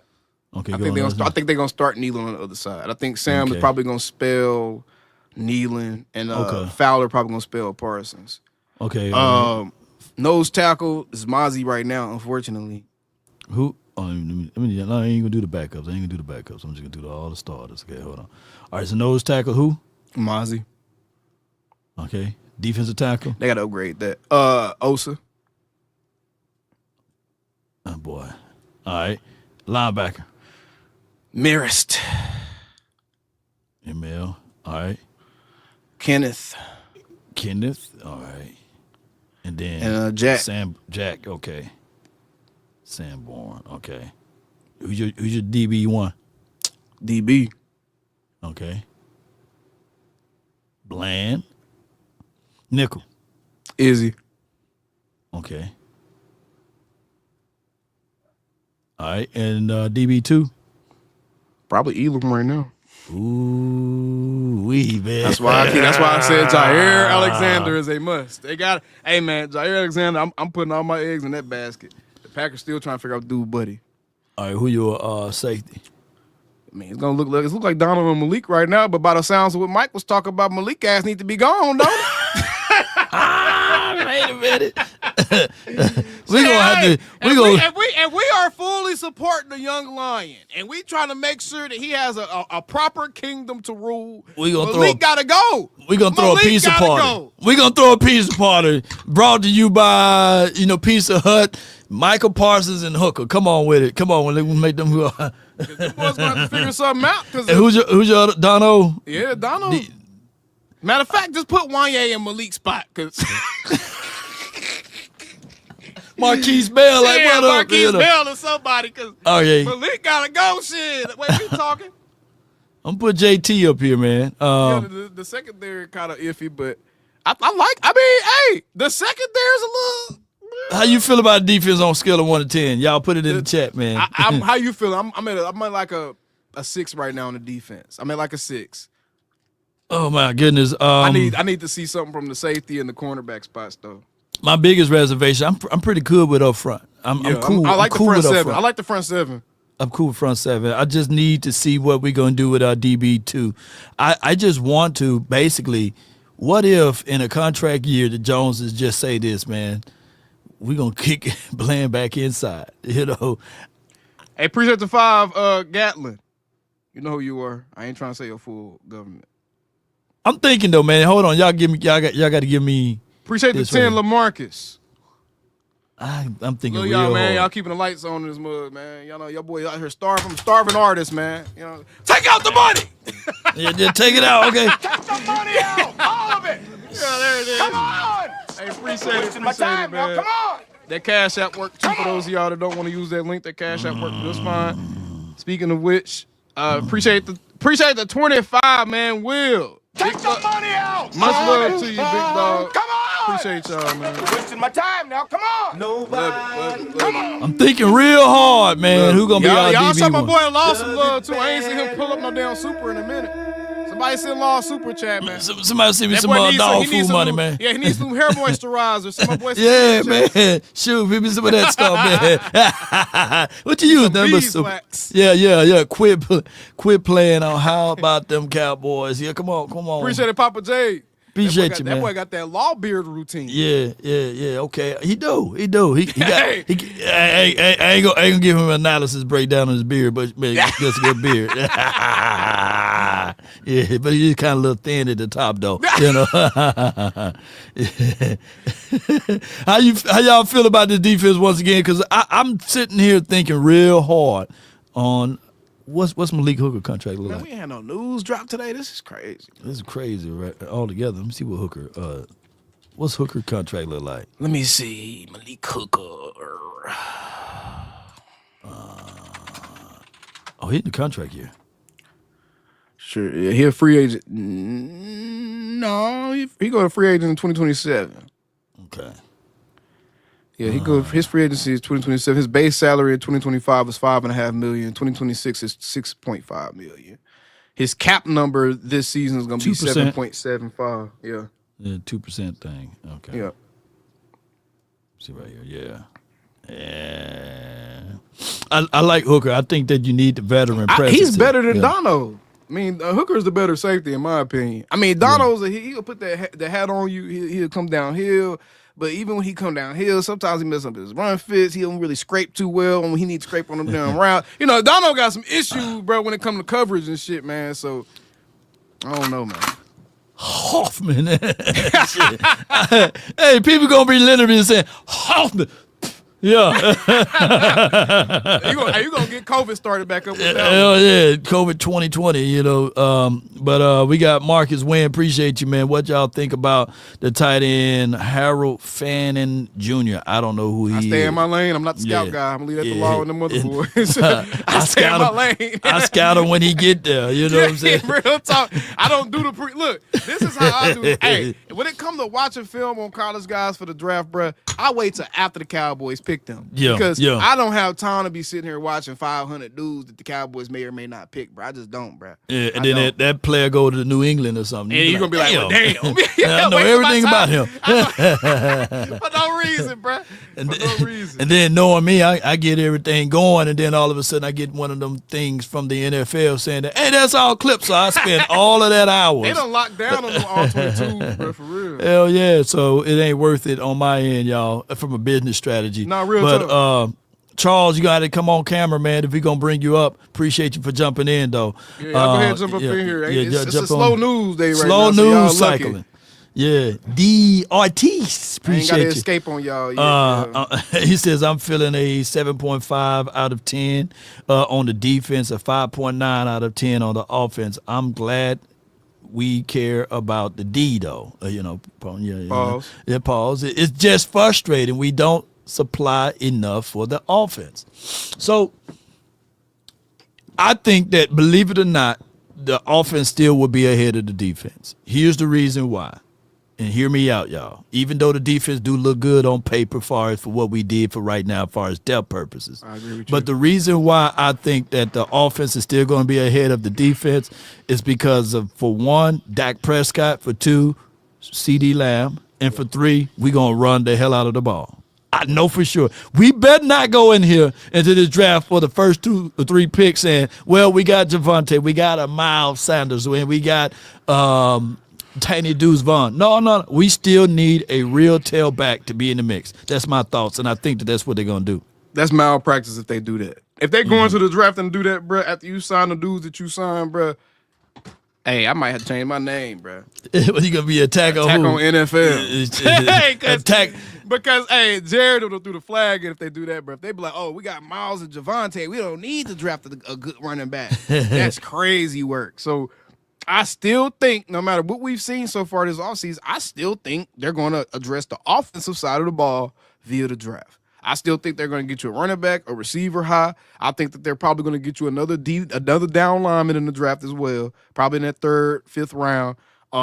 And I think that we'll probably end up seeing them draft another young offensive lineman, probably one of the 5th round picks they got. But I think they're going to address most of the offense in the draft, bro. I think it's going to be early because these picks, and honestly, if you look at the way that they're kind of assembling the roster, because what they've really done is they've taken care of a lot of the depth issues, right? Now, you're looking to kind of upgrade some starter positions and actually fill some holes at those starter spots. If they can get 2 or 3 starters out of the NFL draft this season, I think that they did a great job. They can get 2 or 3 starters. They did a great job as far as trying to fix this roster. Just not make it a championship roster, but just trying to fix the holes and the cracks that's available. And then you kind of put a blank canvas out there to see what your stars can really do. You know what I'm saying? As far as what they can carry you to on the defensive side and offensive side of the ball. You got to fill them holes, though. You got to fill them holes, man. And just speaking of that, I just want to rest assured that this is the reason why I'm saying that the offense is there, because of this guy right here. And let me pull him up to the screen right here. And this is what he said. One of my greatest strengths is my ability to create relationships. Relationships that are built on trust, respect, connection. I'm really good with X's and O's, but I'm great with people. And the type of men that we have in this locker room are excited about that. And so I think as we build this thing out, as the culture comes together of this team, that's where I feel like my greatest impact will be felt. With the relationships. I'm glad you put this up. This is a great talking point. Great point. No, this is a great talking point. Oh, yeah. With this clip in mind. Come on with it. How do you think Shotty reacted to all this stuff that happened on the internet?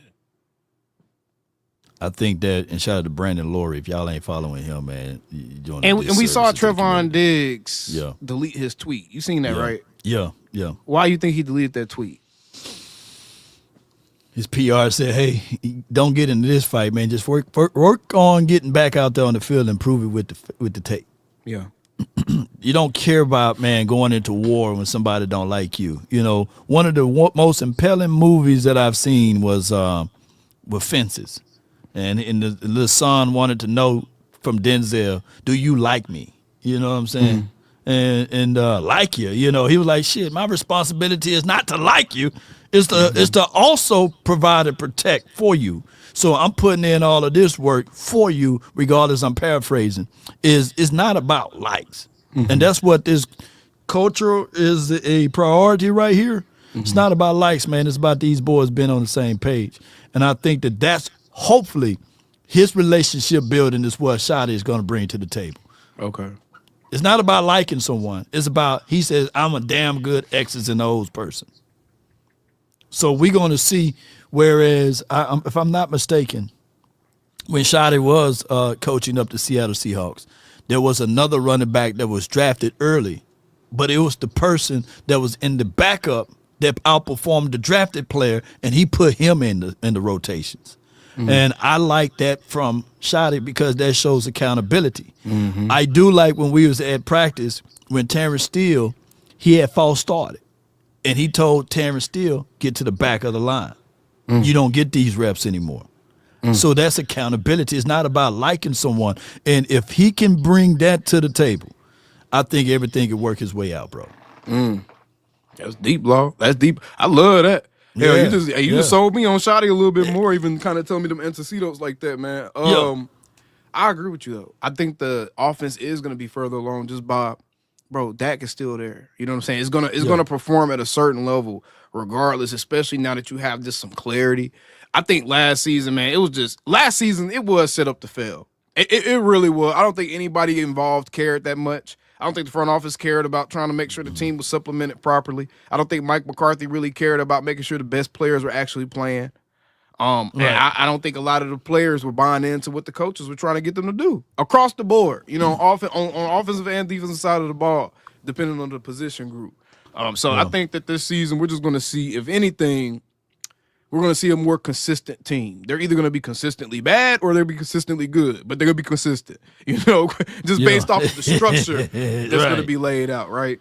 Yeah. So that's kind of what I'm excited to see, bro. I think that the offense is going to be fine. The defense, they're lining up. They're a piece away. I said this already. The Cowboys are about 2 more vet free agents away from setting themselves up for the NFL draft to really be able to shock some people this upcoming season. They get a Jair Alexander in here, maybe a veteran nose tackle, and then you go into the draft, or maybe and then throw a veteran receiver in there or something. Even if you sign Cooks back, just make sure you got a veteran in that room. I'm for real. I just want a veteran in that room outside of CeeDee Lamb, because CeeDee's plate is full. You can't expect him to be carrying the team from a on the field standpoint and also carrying the team from a leadership standpoint in that locker room. And man, I just don't want to put that on CeeDee. He's a young guy, just like y'all say Micah. You don't want to put all that on them dudes, bro. I want to bring a veteran back, whether it be even if it's a Diggs or a Keenan Allen, or whatever it may be.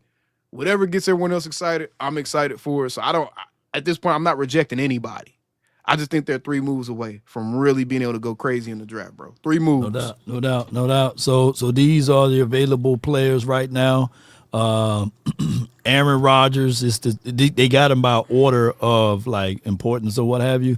Aaron, Stephon Diggs, Keenan Allen, Von Miller, Amari Cooper, and Brandon Cooks. Those are your top tier guys that's available now. I would bring Von Miller in for a cup of tea, Law. I would still bring Von Miller in for a cup of tea. I would, bruh. I would, and I think he would mesh better from a veteran standpoint. We talk about having veterans to really embrace Micah, bro, because maybe that's what he needs too, out of fairness to him. Maybe Micah has never really been embraced the way that he should have been embraced coming to this team, right? To really have someone to help bring him along and just kind of help be a professional.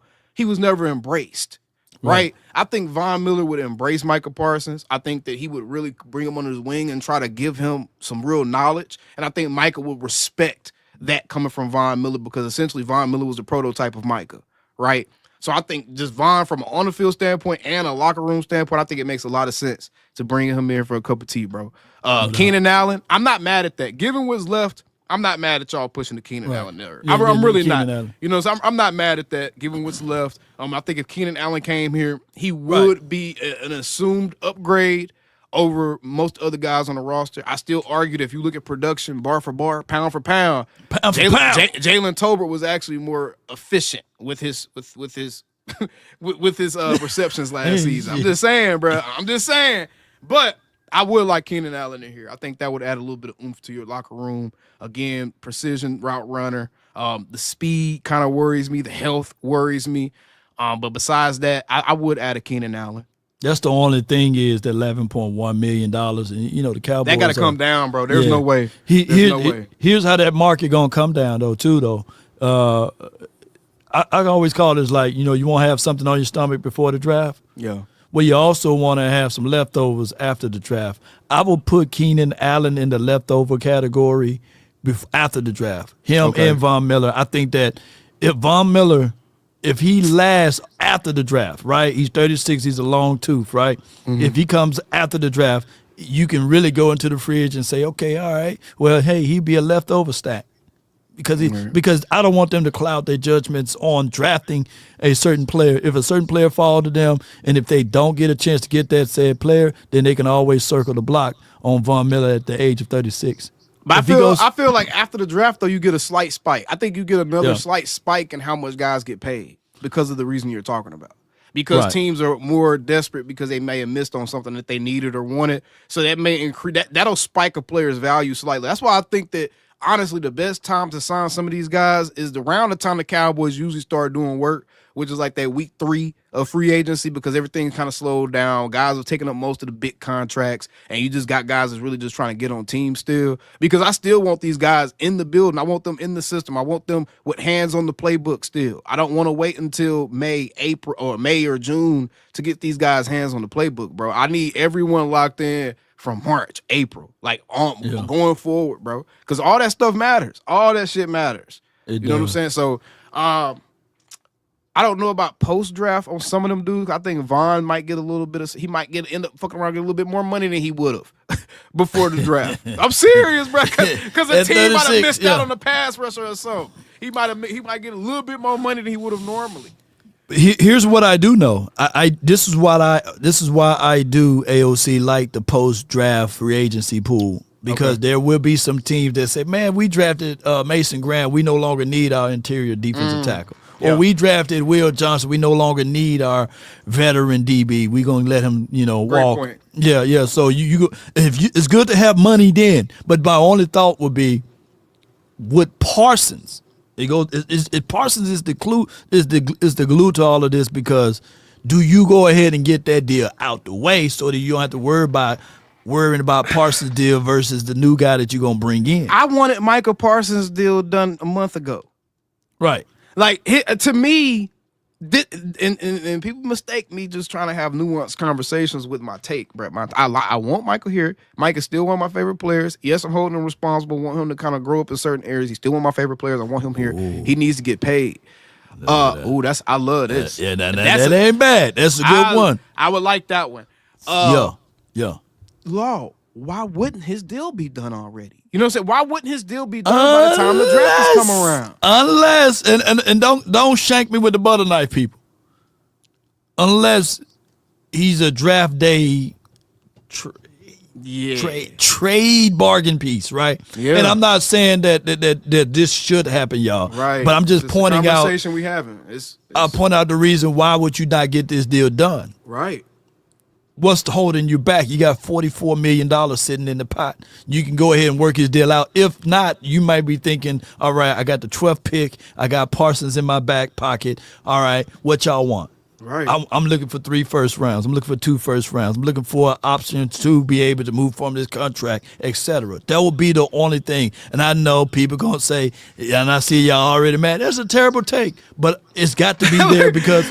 Bro, it's not a take. We just having a nuanced dialogue, bro. It's not his take. That's not what he believes. And that's just a nuanced dialogue. But that's the truth. If he's not traded, if he's not signed by the draft, that is something that is a legitimate thought. That's a legitimate thought that is going on in that building. Like, hey, why else wouldn't he be signed already? It doesn't hurt. It doesn't hurt you to sign him. So why else wouldn't he be signed already, bro? Yeah, that'll be the only thing. You're like, hey, are they trying to shop him off? Yeah. That'll be the only thing, ladies and gentlemen. My screen done froze on it. I like that though. Matthew Judon is shoot. I would love that. See, that would be another one of them veteran pickups that would get me a little bit excited. $4.2 million. Now he's a little younger than Von Miller, but they had about the same production though. But his 4 years younger. He's 4 years younger than Von. Yeah.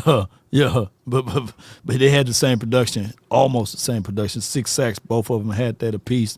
But it would be a good thing to look at because Judon would fit the mold of what the Cowboys need out there as far as a veteran defensive tackle or edge rusher. I meant to say, yeah.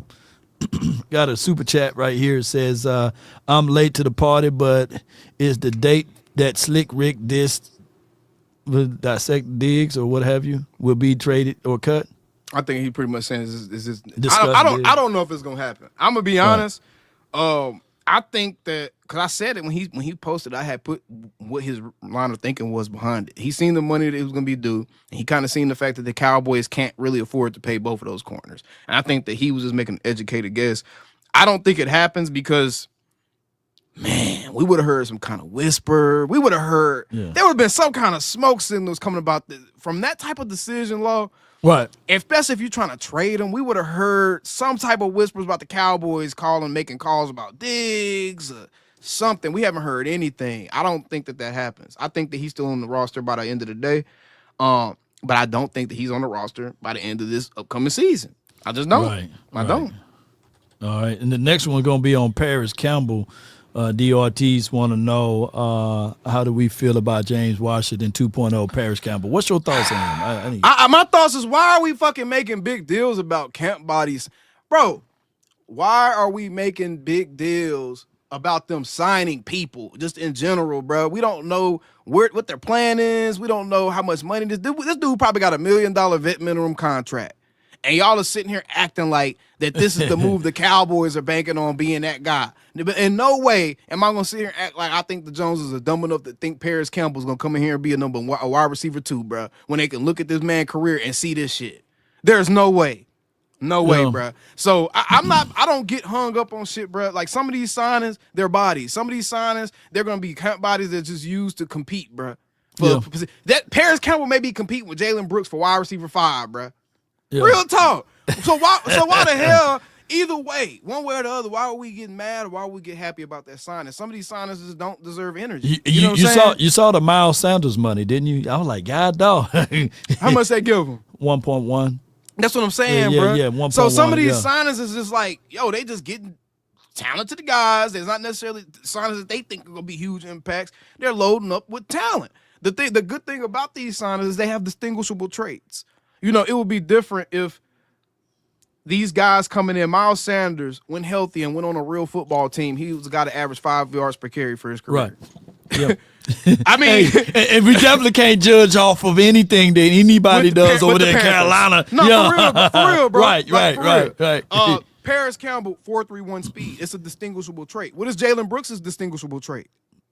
Long and lanky and can't block worth a jock, right? boy. So you just go from generic football player to at least you got a guy with a distinguishable trait, with a distinguishable quality, which means a coach would know how to use him specifically.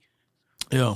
Right? So if you get Jalen Brooks instead of Paris Campbell instead of Jalen Brooks, that's an upgrade to me, bro. We see what Brooks is. He ain't add nothing. He can high point the ball. At least you can put Campbell back there on kickoff return. I do see your point on that. All right, so G says for the $9.99, if you wait to get Allen or Miller after the draft, you risk other contenders jumping in front of you signing them. Do it now.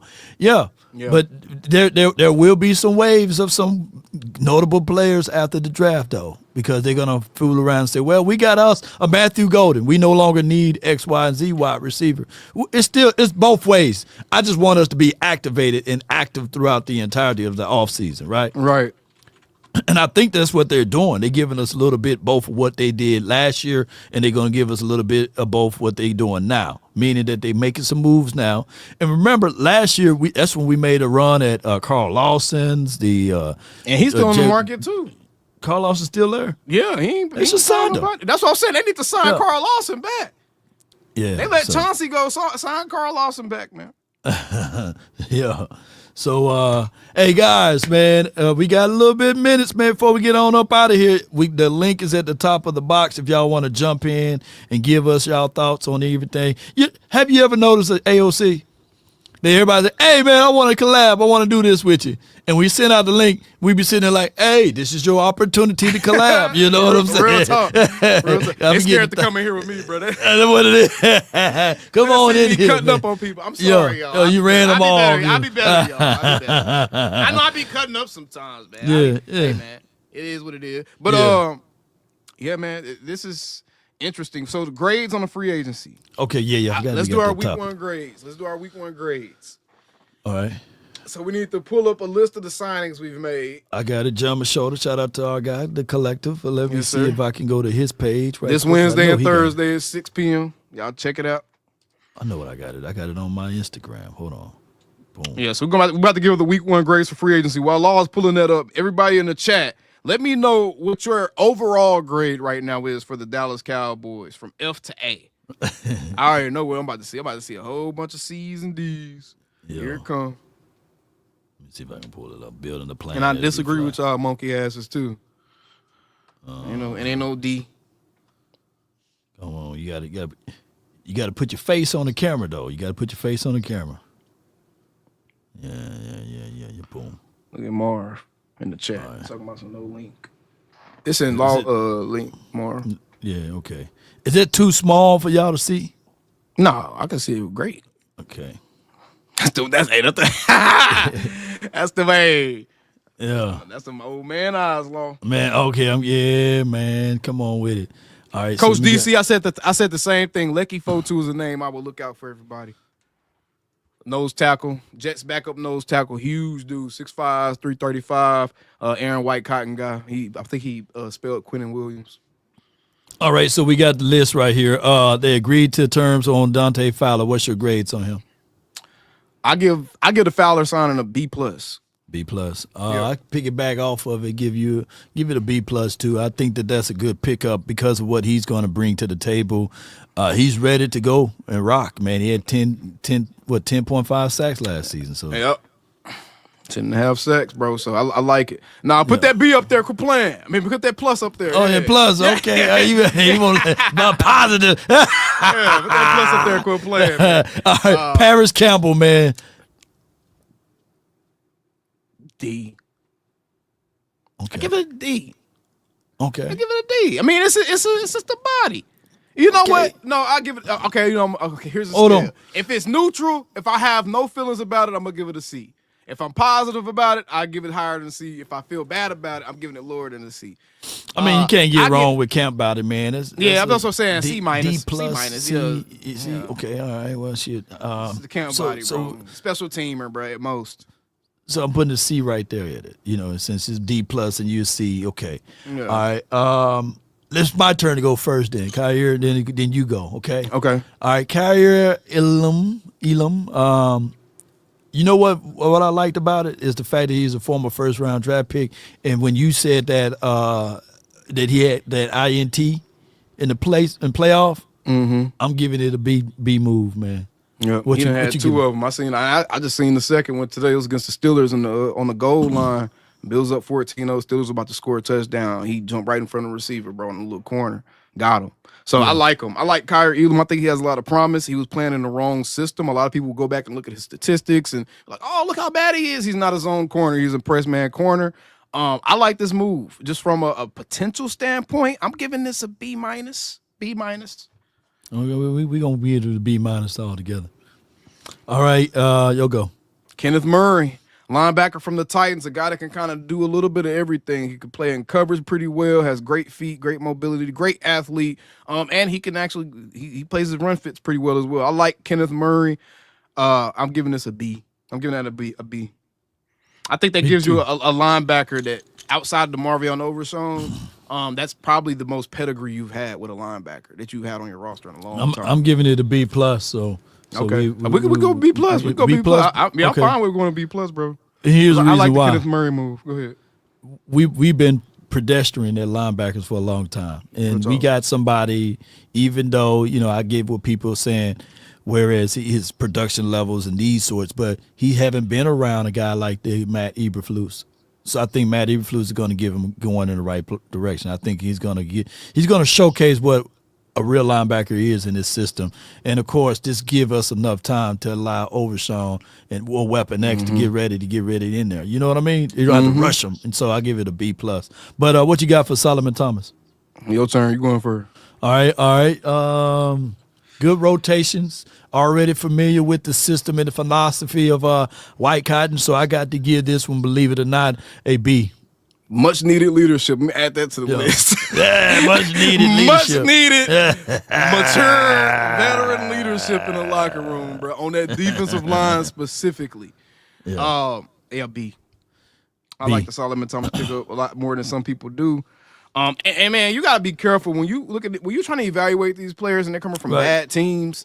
You got to be very careful on how harsh you are against like a specific individual. Like guys come from Carolina and Tennessee and the Jets, how they were last. But you got to be careful like downplaying some of these guys because the whole team trash. So you can't just be like, oh, he was bad. The whole team was bad, bro. Everybody on that team ain't bad, I promise you. And let me tell y'all how I'm factoring in these grades. I'm not looking at these guys as individuals. And I think that's what for most people. Yeah. I'm looking at it like, for example, like Kenneth Murray or like a Thomas.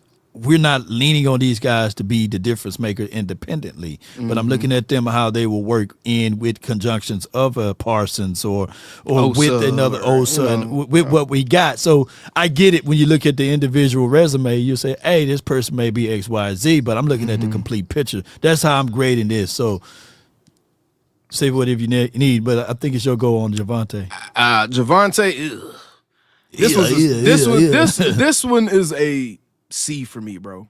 C? Yeah, it's a C. Man, you're on the same page with this one.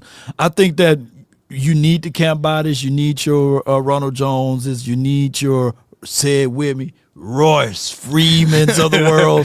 So just putting a little something on the stomach before you go into the draft, and I like that. You know. Yeah. The health issue. I mean, if he's what he was before he started getting injured, I mean, you got a good sign in there for cheap, but Robert Jones, swing guard, he's better than Chuma. I think you upgraded.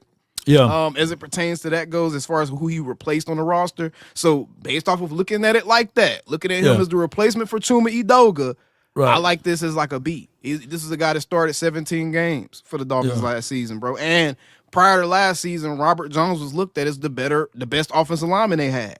Right. Prior to last season, man, you can look at the Dolphins beat reporters, bro. They were very high on him before last season, and he started doing some injuries. Omar Kelly, one of the more notable beat reporters, I think he was on the pivot and stuff like that. Right. He discussed that the fact that Robert Jones's value only came down because he started dealing with some injuries last year, just last year. Yeah, so I like Robert Jones as a B for me, replacing Chuma specifically. 6'3.5", 334 pounds. That size, girth, and all of that stuff matter because Brock Hoffman gonna be playing the same position at 301. So I'm looking at it that you got a bigger size, and it's built for.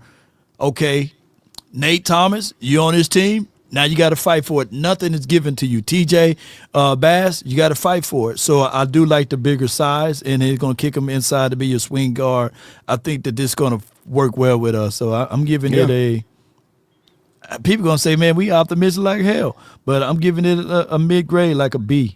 That's why it's important you go down the list and actually look at what these players are supposed to be for the team, how they're going to be used, and look at it for your team's fit. Not just by the name of the player and if you recognize the name or so. You got to look at how these guys are going to be used on your roster, bro. Right. And that's why I like the moves that they've made because these are depth pieces. Most of these guys that have been signed are depth pieces. We don't see many starters outside the linebackers, really. Kyer Elam, Kenneth Murray, Dante Fowler, those are probably the only Jack Sanborn. They're probably the only dudes they got that they're going to be starters, bro, from free agency so far. Yeah. And just to say this though, like independently by itself, it would be like a D or a C. But knowing that what we got now as far as depths, that's why I'm giving it a B. So anytime you got a grade out there, if you can defend your grade, then you stand on it, and that's how I'm standing on mine over here, bro. We got. I'm with you, Peyton Turner. All right, this one I gotta go negative. This is like this is a true project. Truth indeed. This is a 5th or 6th on the depth chart, defensive end, break glass in case of emergency type of pickup. And if the coaches here can get anything out of him, then it's a win type of a situation. This is a D. This is a D- type shit for me. I ain't gonna lie to you because you could have went out and got Vaughn or Matthew Judon or one of these other guys before you went and traded for a Peyton Turner, and those guys are gonna be giving you more than this dude has shown that he can give you. So this is a D for me. I think you could have made a comparable move that was much better. Right. On a high end, you can be like, okay, all right, we can get an A, but on the low end, you can get an F. But when you got somebody like this guy who don't have necessary moves at all, but just only traits of 6'6", 274 pounds. He just got there. He got zero moves. I'm sitting there looking at his tape. And he had one game that flashed against the Atlanta Falcons, and the dude tripped, and that's how he got home. Yeah. So he got one move, and that's a bull rush on the outside. So, this is a D, but this could be by the midway of training camp. It could be elevated to a C if they can teach this brother one other move outside of a bull rush at 6 foot. Micah, come on, you Micah. Show how great of a leader you are? This is your project right here, my bro. If you can get Peyton Turner to turn it to something, bro, hey. This is what I want this team to do as well. They didn't have like all of the defensive guys go out to eat together. There was a great divide. I just hope whoever Bro, get what is this this thing Charlie together. World dude talking about? What are you talking about? What he you said? can pull What up he the say? comment. I don't know what this dude talking about. He talking about some. I'm slobbing on D-Law Knob apparently. Well, yeah. All right. Hey man, some of y'all banging on breakfast, boy. Hey, that's unfortunate, dog. I'm vegan, bro. Vegan AOC. Shit. That's Attack funny. on Charlie though. Charlie, bro, you crazy, dog. Yes, indeed, man. But Jack, it's your turn, right? Or is it my turn? yeah. I think it's my turn. Jack Sanborn. I like this move a lot. This is B+, especially for the price they got him. Shoot, I mean, this move, honestly, this is gonna be the sleeper to me. I think that Jack is gonna mess around and end up being like a permanent starting linebacker here. I really do. I wouldn't be surprised at all if he end up getting majority of the linebacker snaps. I can go bullish on that too. I give him a B. I think that this is so you won't, just in case. The Kenneth Murray, he banging on the table saying, "Baby, let me be green dot guy," right? Mm-hmm. Jack got the all of the cards in his hand because he already know the system, philosophy, and the principle of what Eberflus wants to do, and he comes in as a young veteran for this team. So I like that. Right. Yeah. Miles Sanders, it's my turn. I'll give him a C for this particular situation. It's a wait and see, and can be elevated to a B depending on what he looked like in training camp. Based off what we had last year. Hey, based off our running back room last year, shit, Miles Sanders is better than most of them dudes we had last year, ain't he? Right now. Is Miles Sanders better than Zeke right now? Resume-wise, as far as, okay, now, he's not better than Zeke resume-wise, but skill-wise. I'm talking about right now, what they are as players. I think Miles Sanders, he got burst still. He can still break away on your ass. Hey, Miles Sanders better than Deuce. He better than Deuce. Is he better than Rico? Nah, I don't think he's better than Rico. All right. Okay, so he's better than Deuce. Well, that remains to be seen because, like I said, it's hard to look at what he was. Anything in Carolina, boy. If we're getting Philadelphia Miles Sanders, he's better than Rico. Yes, and those that's in the waiting room, as soon as we get finished with these grades, we're gonna pull y'all up on the screen if my guy AOC got time and everything, right? Yeah, I'm good. We ain't got no news. You got no news. Okay, so good. Y'all hold tight. I give so what you giving him though? I give it a C+. I give it a C+. Okay, so I give it a C+. And watch, Miles gonna fool around and kill everybody out here on the training camp. That man was 5 yards per carry, bro, before he went to Carolina. So let me. Some of them years was 5.5, 5 point. Like he was burned. All politics aside, and no offense to Deuce Vaughn, but Nate Pete looked better out there in training camp than him. So. And I know it's politics. You drafted a guy. This is the undrafted guy. You got to stand on principles, right? Mm-hmm. So. You think Shotty gonna keep doing that? I don't think Shotty's gonna be the same. I think Shotty gonna have more of a voice, and we might see a little. And I'm not sitting here banging on the table for Nate Pete. Right? Man, y'all be attacked. Y'all be tripping, bro. It's sad that we gotta preface stuff we say so much. Yeah. People are taking it. AOC said, man, shut your ass up. I ain't say that. Shit. I ain't say none of that. Shit. Hey, they be tripping, Law. But pay attention to Nate Pete, and it could be also a situation scenario that we see the return of Malik Davis. Him and Blasco didn't see eye to eye to a lot of things too. So, I'm talking too much. All right, so the next, these are the re-signs, so we don't have to go over these guys, right? I mean, we really don't. But I mean, all the guys that re-signed, they should have. So I mean, I ain't mad at none of them. And they got a damn good deal on Osa. Hey, for all that shit people was talking about that Osa deal, did you see how much they actually paying him per season base? Yeah, I think his per season is like 15 or something like that. It's actually way lower than what we thought. Yeah. So they did a damn good job with the Osa Digizua deal. But man, with them grades, look at them grades. They on track for like a B- B type of, and this is before adding. I still feel like we're gonna get another 1 or 2 nice impact veteran signings. Right. Not no Pro Bowler, no, but a guy that's going to probably be playing a lot of snaps for us. I still think they got one or two of those in the chamber because they got look at the cap. Look at the cap space they still got, bro. Yeah, they got some money. Yeah, we got some money, man. So we should be able to be okay, y'all. You know, and it's not updated yet, but we are floating right at 41. Yeah, we got 41. That's 41. Updated. Yeah, we got $41 million in cap space still. And remember, and I'm trying to adjust for Stephen Jones inflation because last year they carried 25 over. I think they were cool. Remember, they were cool just eating like 25. Yeah. And carrying it. So realistically speaking, we got about 15, add Micah's 10 to it, $25 million left in moves that they're probably going to make with the rest of the cap they have. I suspect they might, eat like 15, 20 or something. They probably going to go into next season with some on there still. No doubt, man. Let's get this going in the right direction. I got MJ come to camera, man. Yeah. Here you go. I don't feel like roasting today, MJ. I don't feel like roasting, bro. I don't feel like roasting, OG. Come on, man. I ain't about to roast you, bro. I'm chilling. No violence. Stop the violence. Non-violence. What you got for us today, man, on this I like the picks. You got to remember, Mary going to be starting. He could cover. He attack. They want that thunder and lightning linebackers. Him, Sanborn. Then that way you ain't got to bring Overshawn back too fast. Make sure he's all the way healthy. You can get all them three. Right. And I'm gonna tell you, they didn't pay 14 that money. The safety, that money to be sitting on the bench. Yeah. And if he ain't sitting on the bench on them third down packages, he'll come in and play linebacker because he could tackle and he could cover. I think they'll mess around and play. They might mess around and play Bell this season. You know what? That's a good point you just brought up because they gave Bell a 3-year deal, Law? Yeah, they did. 3 year, $12 million or something like that. Yeah, and he was like one of the only people they gave a multi-year to. I wouldn't be surprised at all if we see a move made with one of them safeties because they could save $6 million by cutting Dono, I think. Yeah, so that's an interesting point, Mark. Go ahead. They and people don't understand. This ain't Uber players. The new D line, the coach.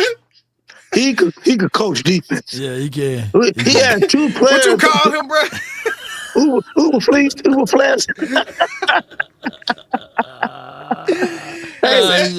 said Uber, please. Shoot, I can't laugh. I'll murder somebody's name, but he spoke with that one with convictions. You need to stick to the numbers here. We need to get Matt Eberflus a number. Number coach, DC coordinator. Coach, defensive coach. He only had two people y'all knew on his defense. That was Sanborn and the corner that Law wanted. And their defense was top 10. And we had all the players on our team that's supposed to be all world. And we was like in the 20s. You tell me who could coach.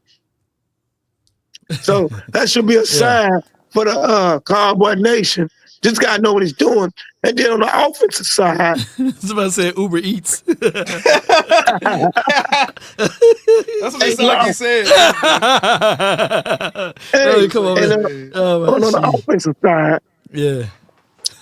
That offensive line is going to be real good because the scheme is better. Me and Law, remember, we always wanted scheme. Scheme, yeah. All these years, we never had scheme, y'all. Yeah. Hey, and them halfback, that Denver halfback ran for 900 yards his first year. I thought you were about to say 900 yards on us. But you right. You remember? So that Denver halfback is good. Okay. The Denver players was talking about he was real good. Yeah. I saw one of them. But in closing though, bro, what else you have? In closing, I'll give us a B+. And they need to, if I make 2 more picks. What about now? They bring Gilly back. He ain't gonna stop. He might start. What you think? Yeah, Gilly come back. He's starting. He's starting. Yeah. We're gonna put Troy Pride over Gilly. But the corner, the first round corner 4-3, he could tackle, he could cover now. Don't get him. If Gilly come back, Gilly's starting hell. Yeah. Oh, okay. He said let Mark cook. Let Mark cook. Okay, yeah. That's what I said. It's closing, dog. Yeah, we don't have all day. Hey, Law always get me on here for 2 minutes. And then he'll bring some knucklehead on here and let them stay on for 10 minutes. Oh, do you let me cook. Reclaiming your time, then. That's because you ain't been sending your tithes in, Mark. Yeah, you send your tithes and offerings in the business, man. Come on with it. Well, I think we're going to do real good. And your tithes ran out. You ain't lying. Look at Jacket. Your tithes and offerings. Damn, Mark. All right, bro. Appreciate you, man. Let me hear you say it. How about them Cowboys? And I'm like, attack all you fair weather Cowboy fans. We know you ain't Cowboy fan because you're always complaining. We could sign Too Tall Jones, and they'll say he's too tall. That dude crazy, bro. Hey, shit. That dude crazy. All right, man. Let's get the next people on the stage. We have Star Gang, man. Get ready. Give me a thumbs up when you're ready to start. Yeah, you ready. All right, good. We got Star Gang in the building, man. What you got for us, man? What's going on, big dog? I've been a fan of both of y'all shows, man, for a minute. So, you know what I mean? I've been thirsty to get up here. First and foremost, my boy AOC be going ham, man. You got to tighten up, big dog. You ready to run me away, man. You talking on people, bro. Yeah. But more importantly, though, man, I think about it. Stop running you away. Nigga, hit the door then. Somebody Kirk. You ain't gonna stop me from paying my bills, Star. You ain't gonna start paying my bills, dog. No question, but they just in their honest opinion. You know what I mean? I get it. Some people gonna make dumb. You know what I'm saying? Make some dumb. No, that's the point of having your own platform. You dictate the rules. I made a platform so I ain't have to listen to that dumb shit. Nah, for real talk. I made a platform so I had a safe space to talk football without seeing that dumb shit. So if I want to protect that, that's what we gonna do, dog. They said 2 Chainz. Come on with it. My man Law be cooling, man. You know what I mean? He handle it well, man. Don't out to square. That's all I'm trying to say. But me personally, I get a grade about a C plus, bro, and not because more importantly, it's more than what they've been doing. So we all happy for that. You know what I mean? They did more, but I be feeling like, man, they need to get some impact players, just at least 1 or 2. When you game plan for the Cowboys, when you think offense, you be like, well, okay, well, let's take CeeDee Lamb out to play. Then what? You know what I mean? Don't let it scare you. Same thing with defense. Okay, let's take Michael Parsons out. You know what I'm saying? Then, I just feel like we need more impact players, at least 1 or 2. I dude said last time Gilly will be a great plug-in. Right. You know what I'm saying? He's good for the locker room as well. You know what I'm saying? Like, I remember hearing Trayvon say he helped make them better or whatever. But I just wish they would, do a little more on free agency as far as like getting a few impact players. You know what I mean? Just to make a difference, because that when you get in that playoffs, you know what I'm saying, and you get up against another elite team, those C-, C+ players, you know what I mean? Sometimes they can't get you over the top. You know what I'm saying? You're going to need that difference maker. No doubt. You know what I'm saying? Yeah, I don't think nobody think they done yet, bro. I don't think nobody think that they're done or should feel comfortable with them being done right now, right? I'm probably the most positive person on the platform right now. You are. Cowboys, bro. Yeah. I don't think, and I don't think they should be done. You said what? I said you are, but you real aggressive, man. You know what I mean? You snapping on the fans, bro. Yeah. Hey, they need it, dog. Hey, they need it, bro. Hey, you ever seen them badass kids in the store? You be like, damn, I wish their parents whooped their ass. Yeah, whoop their ass. That's what it is, bro. That's what it is. But understood. I agree with you though, dog. I agree. In closing, man, what else you got, bro? They need more. I mean, that's pretty much it, though, man. I'm hoping they do like my boy said, maybe try to go get the corner from the Packers or some, or just somebody that shake the room up a little bit. You know what I mean? Might can help you get over the hump in the playoffs. No doubt, man. But appreciate you. Great call, man, bro. Yeah. Appreciate the call, Star. Let me hear you say it, Star. Let me hear you say it, man. How about them Cowboys? Yeah. I'm making sure. I'm making sure you're with us. You know what I'm saying? See where he was at. Check the temperature. Yeah. Now I got Coach Marv. I'm gonna jump in the building, man. The infamous man, Coach Marv. He's in the building, in the house, man. What's good with you, Coach Marv? What's going on, fellas? How y'all doing, man? We're doing good, Coach. Man. Good, go Mob, my brother. Yeah, go Mob. Blue Okay. Hey man, listen, man. You know, Lord, I ain't. You know, I've been trying to stay out of the soap opera scene that's going on with the Cowboys, man. All right. Listen, man.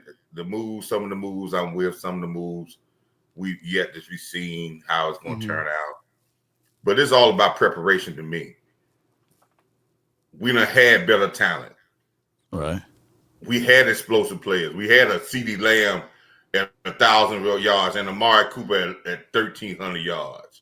And we had a Cedric Wilson and a younger Ezekiel Elliott and a Tony Pollard that was running kickoffs back for touchdown. And we all phased out. Because you know something? It's the same thing what Michael Irvin was saying. Man, they need to cut all this BS around and get focused on winning. And I'm right, man. Hey, man, you right about not calling Michael Parsons.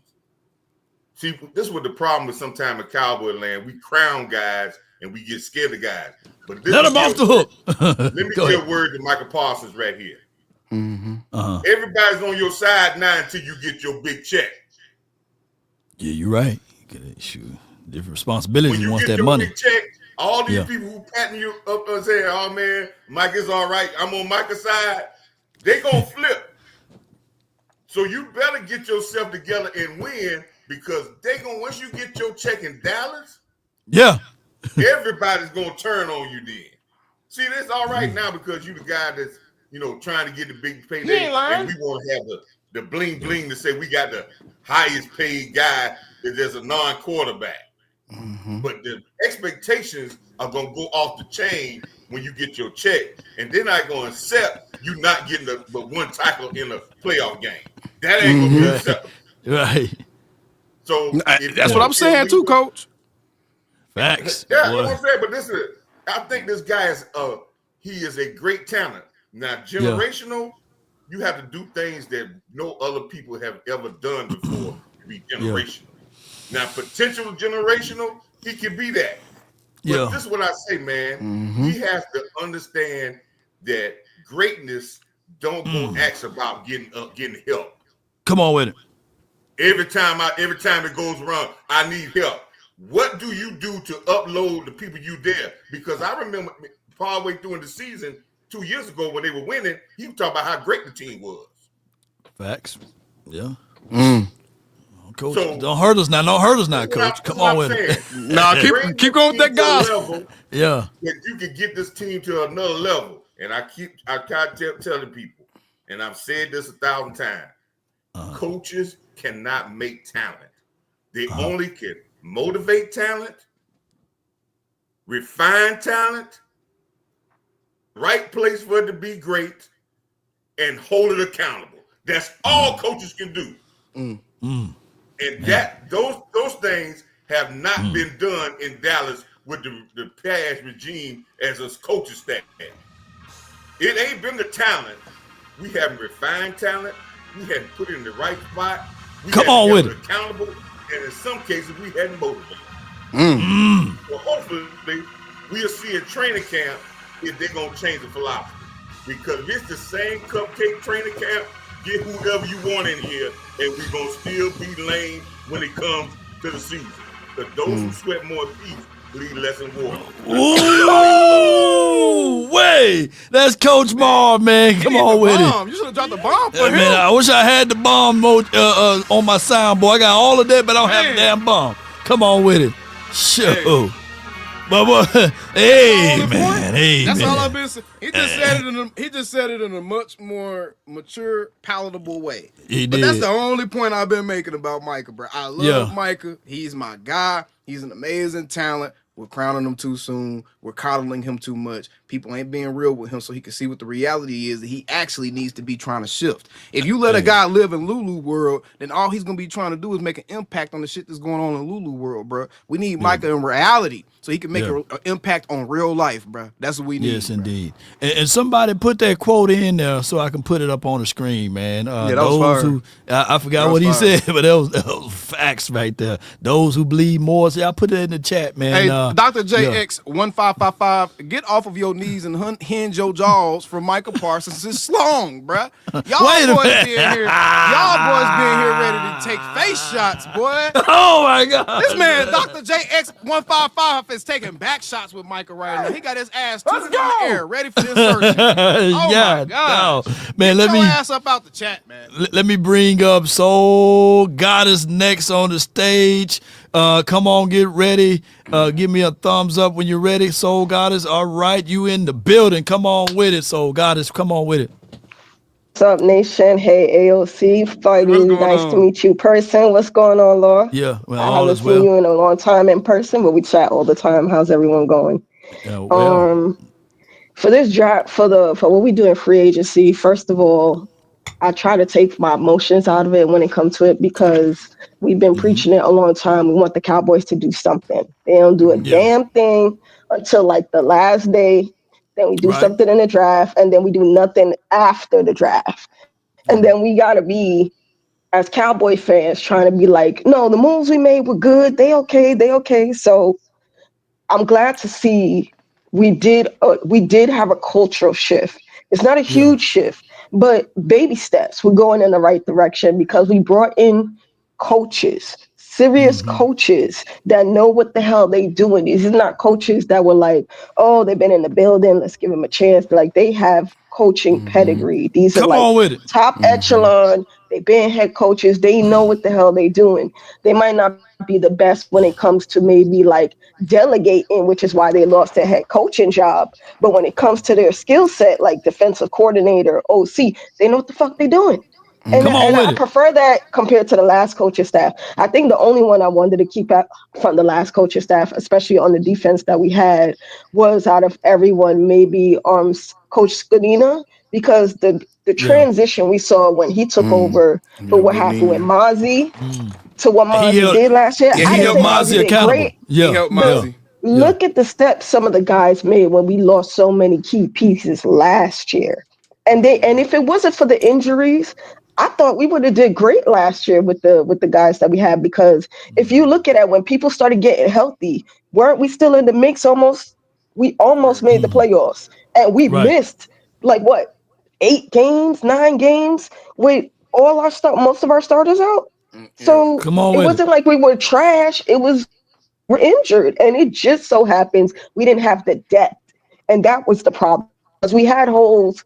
We consistently had holes, and we never filled it with the depth. We never took care of the depth pieces. So when something happened to our starters, we had people to replace them or stop the gap or stop the bleeding. That was and we didn't have coaching that coached the right thing, because how are you going to have the top offense but the worst defense? So that was a thing that was always seen. So we're seeing consistent coaches. So I'm trying to take a lot of my emotions, being a little bit maturity with people that hold people accountable. No. Here you go. Yeah, I'm just making sure. You connect to Walmart next door. Make sure. I'm making sure you cooking now.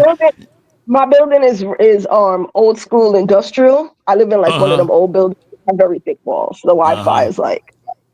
But that's that. Ruthless. But nothing wrong with thick walls. Keep going. Wait.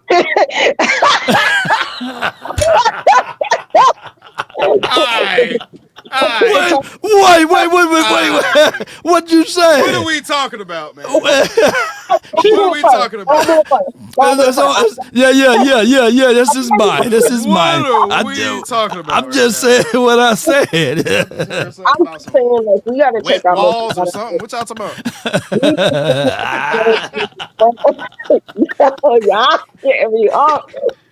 This is not after dark, guys. This is not after.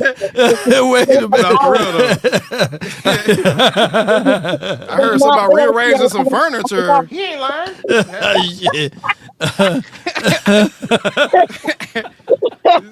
What is happening? This is COVID. This ain't OnlyFans, okay? We back to Wait, I just said what it was doing, you know. But keep going, keep cooking, soul goddess, keep doing your thing. Come on with it. I had to really reevaluate and take as Cowboy fans, we've been fighting so long that our emotions is like always invested. We got to be deeply invested as a Cowboy fan because no one's going to hate on us more because, oh, yeah, America's always in the mix, whatever. Yeah. So sometimes we got to take a step back and be like, if you see something different, it might not be fully what you want, but appreciate it. Appreciate the step that the Joneses in the front office is finally getting serious. Like back in the 90s when they brought Jimmy Johnson. Nobody liked where he came in. He was trading Herschel Walker, which was one of our, biggest guys at the time. And no one didn't take that seriously. But he had a plan and they tried. History repeats itself. Yeah. So that's all I'm saying when it comes to this. For the free agency, we're addressing the little depth pieces. Come on with it.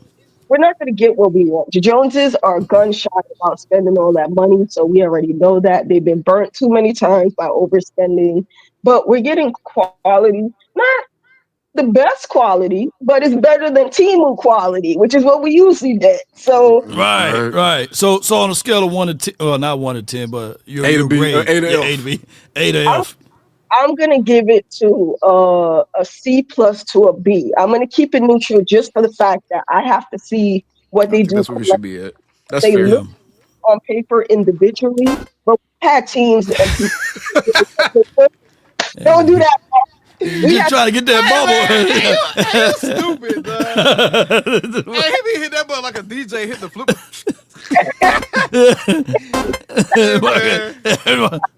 Like the rings up out of that thing because you got to hurry up and get it out before that damn internet come get you.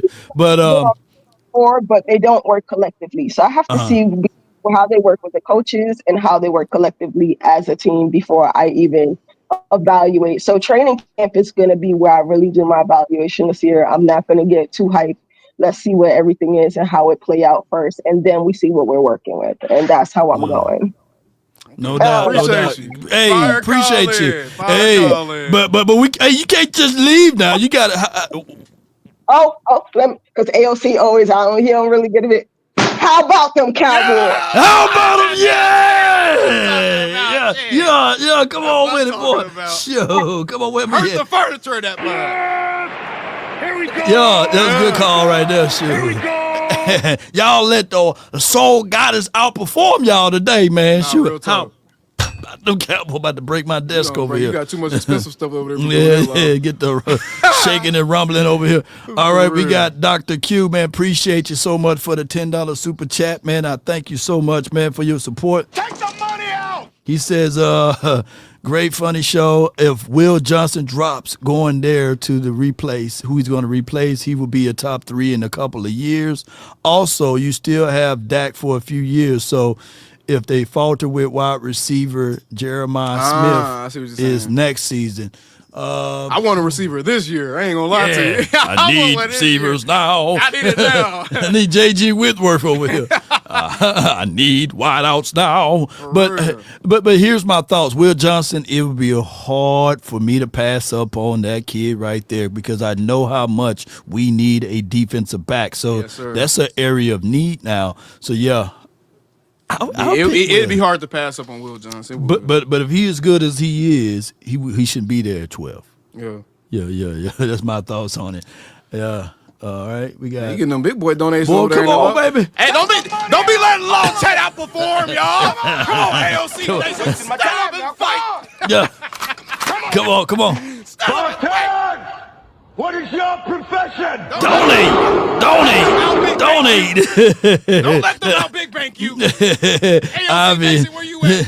Do y'all believe Cowboys are playing the comp pick game and the bigger the contract may come later after the date that you can sign bigger contracts if they don't sign the so it won't mess up the comp formula? It's truth to that. That's it's truth to that. Because they clearly kind of work that strategy a little bit sometimes. But I don't know if you do it this offseason because you don't have a lot of premium contracts going out the door this year. The only real, because, I mean, the most you'll get for what? Golston is what? I mean, how does the comp pick I got the formula thing. Give me one second. Keep talking while I. I don't know if that's in play this season as much as it has been in others, but I can definitely see them potentially holding out on certain guys due to that for sure. I can see that. I can see that. Yeah, I mean, I don't think it's out of the realm of possibility. They've done it before, so you can't discount it. I got it right here. They did it last year, hell. That's why they didn't do nothing last year. Trying to get on the comp pick back. So shout out to KD Drummond. He's the one came up with this illustration far as a graph to show us something. So for 2026, we get a fifth rounder for Jordan Lewis. For Chauncey, man, I mean, who's crying over a 6th round draft pick for that? You know? Yeah. So that's good comp. And then for Chuma Edoga, you're getting a 7th round draft pick for him. So does the Solomon? So what is the player sign stuff? Does that mean he eats up what you would have got for Tuma or something, or what? Probably so. I think it probably could have been probably a 6, but now since you signed Solomon, but that's why they sign these players under that $8 million. Yeah, because they're not trying to affect their comp picks and stuff. They're building through the draft. A team that's trying to build through the draft, they're gonna try to maximize how many picks they get. Yeah. Think about that. Think about this. The quarterback now for their franchise was generated by a comp pick. Was he? Dak Prescott. He was the 2nd pick in the 4th round. Oh, he was? He was our comp pick. They drafted a Charles Tapper before they drafted Dak. So due to them comp picks, so the Cowboys look at this comp pick game like, hey, you know, we getting the comp pick. We will sacrifice a few views and these sorts of things. So based off of that is how much do you value a 6th rounder? We know they value 5th rounders. So I mean, so if you sign a guy that's comparable, has a comparable contract to the guy you lost, does that cancel out the comp pick you would get essentially? Is that what that is? How does that work? It's a formula based off of production and how much money you sign. And somebody got the deadline on the comp pick date. Y'all can put that up for me, and that way we can, then we'll kind of know when they'll probably get active again. And I think that's been a theory that the Cowboys like to do that, and someone already kind of expounded upon that. Yeah. So he said yes, AOC. Okay. So Coach Mar, man, appreciate you for the $2 super chat. He put that out there. Yeah, I like that quote. Those who sweat more in peace bleeds less in war. Yeah, and we got another big super chat from JB. What he say? Bro, what's up with the? What'd he say? Bro, what'd he say? Bro, what's up with these people, man? Hey, who is what'd he say? This Vince Sample dude, bro. This man came in here, flooded my chat. Okay. I must got a serious hater. He came in here, flooded my... Bro, what are you talking about? Ain't nobody trying to push no narrative to hate no Micah Parsons. What are you talking about, bro? These dudes, bro, y'all comprehension skills got to be below Philadelphia Eagles fans' reading levels. Got to be. Got to be below. It's on the flow. On the flow, bro. You was born with half a chromosome, I could tell. Here's my thoughts on your. Let me know if I'm wrong with this. Your stance on Micah is that he is a damn good player, but you don't see leader, and you think that the Cowboys should evaluate their processing of Micah Parsons before they pay him, to at least see if a team is willing to give you 3 firsts or something like that. That's what I'm picking up from you? I don't want to move with Micah at all. Oh, so you want him to completely stay? You just don't like him podcasting. I'm just being real about shit that I think is sometimes a little why are you doing that? I'm just being honest, bro. I'm just giving honest critiques. If Dak was out here saying certain shit in the media that I just vehemently disagreed with, I would say that. I would say it. I would say the same shit. So it ain't about not wanting Micah here. I only had the conversation about the trading him thing because I was letting people know, like, hey, man, there's not a such thing as an untouchable guy if a team offers you 3 first-round picks and a guy that can play in this position. So right now, hold on. So right now is high noon. What is your complete thought of Micah Parsons? My complete thought of Micah Parsons is he's a great player with the potential, like Coach Marv said, he has the potential to be a generational type player as far as impact goes. But I believe that he's not maximizing what he is yet. I think that he's not maximizing what he is, and I think that at times his maturity level can get in the way of doing so, whether that be how he interacts with people, whether that be how he interacts with his teammates, whether that be how he approaches things. I think that sometimes that gets in the way, and I think that if that kind of thing can be an inhibiting factor for what you can ultimately be, somebody needs to point that out to you. And ain't like Micah, bro. Like, keep the main thing, dog. You have all this potential to be freaking amazing, bro. Become Jordan before you start putting out the shoes. That's all I'm asking. Become Michael Jordan before you start putting out the shoes and everything. Be Mike first, bro. Okay. I think you have the ability to have that type of impact, but do it. You know, I don't want to see a guy talking all the whole way up there.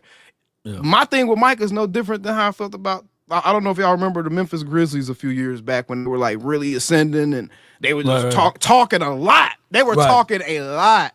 I mean, dude, Dylan Brooks out here calling LeBron old, and Ja like, oh, I ain't worried about nobody in the West. And they was just doing a whole bunch of talking and dancing and doing. And it's like y'all ain't won nothing. Why y'all doing all that?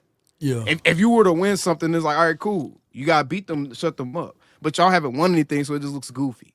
So that's kind of just where I'm at with Micah. Like, bro, like once you handle your business when it matters, then nobody can say anything. But until then, like, yeah, it do look a little goofy with all the talking and, just almost putting yourself above what's going on around you. It do look a little goofy to me. And that's just me. I'm just being honest with the critiques, bro. That's it. Micah's one of my favorite. He's still one of my top 5 favorite players in the league. But that don't mean I'm not gonna be honest about what I see. Somebody, Camo said, well, MJ had 0 rings with them damn shoes. But MJ was MJ, bro. MJ was already MJ when them shoes started coming out, bro. It took MJ. And MJ, it took 7 years. 7 years, but neither here nor there. But he was already.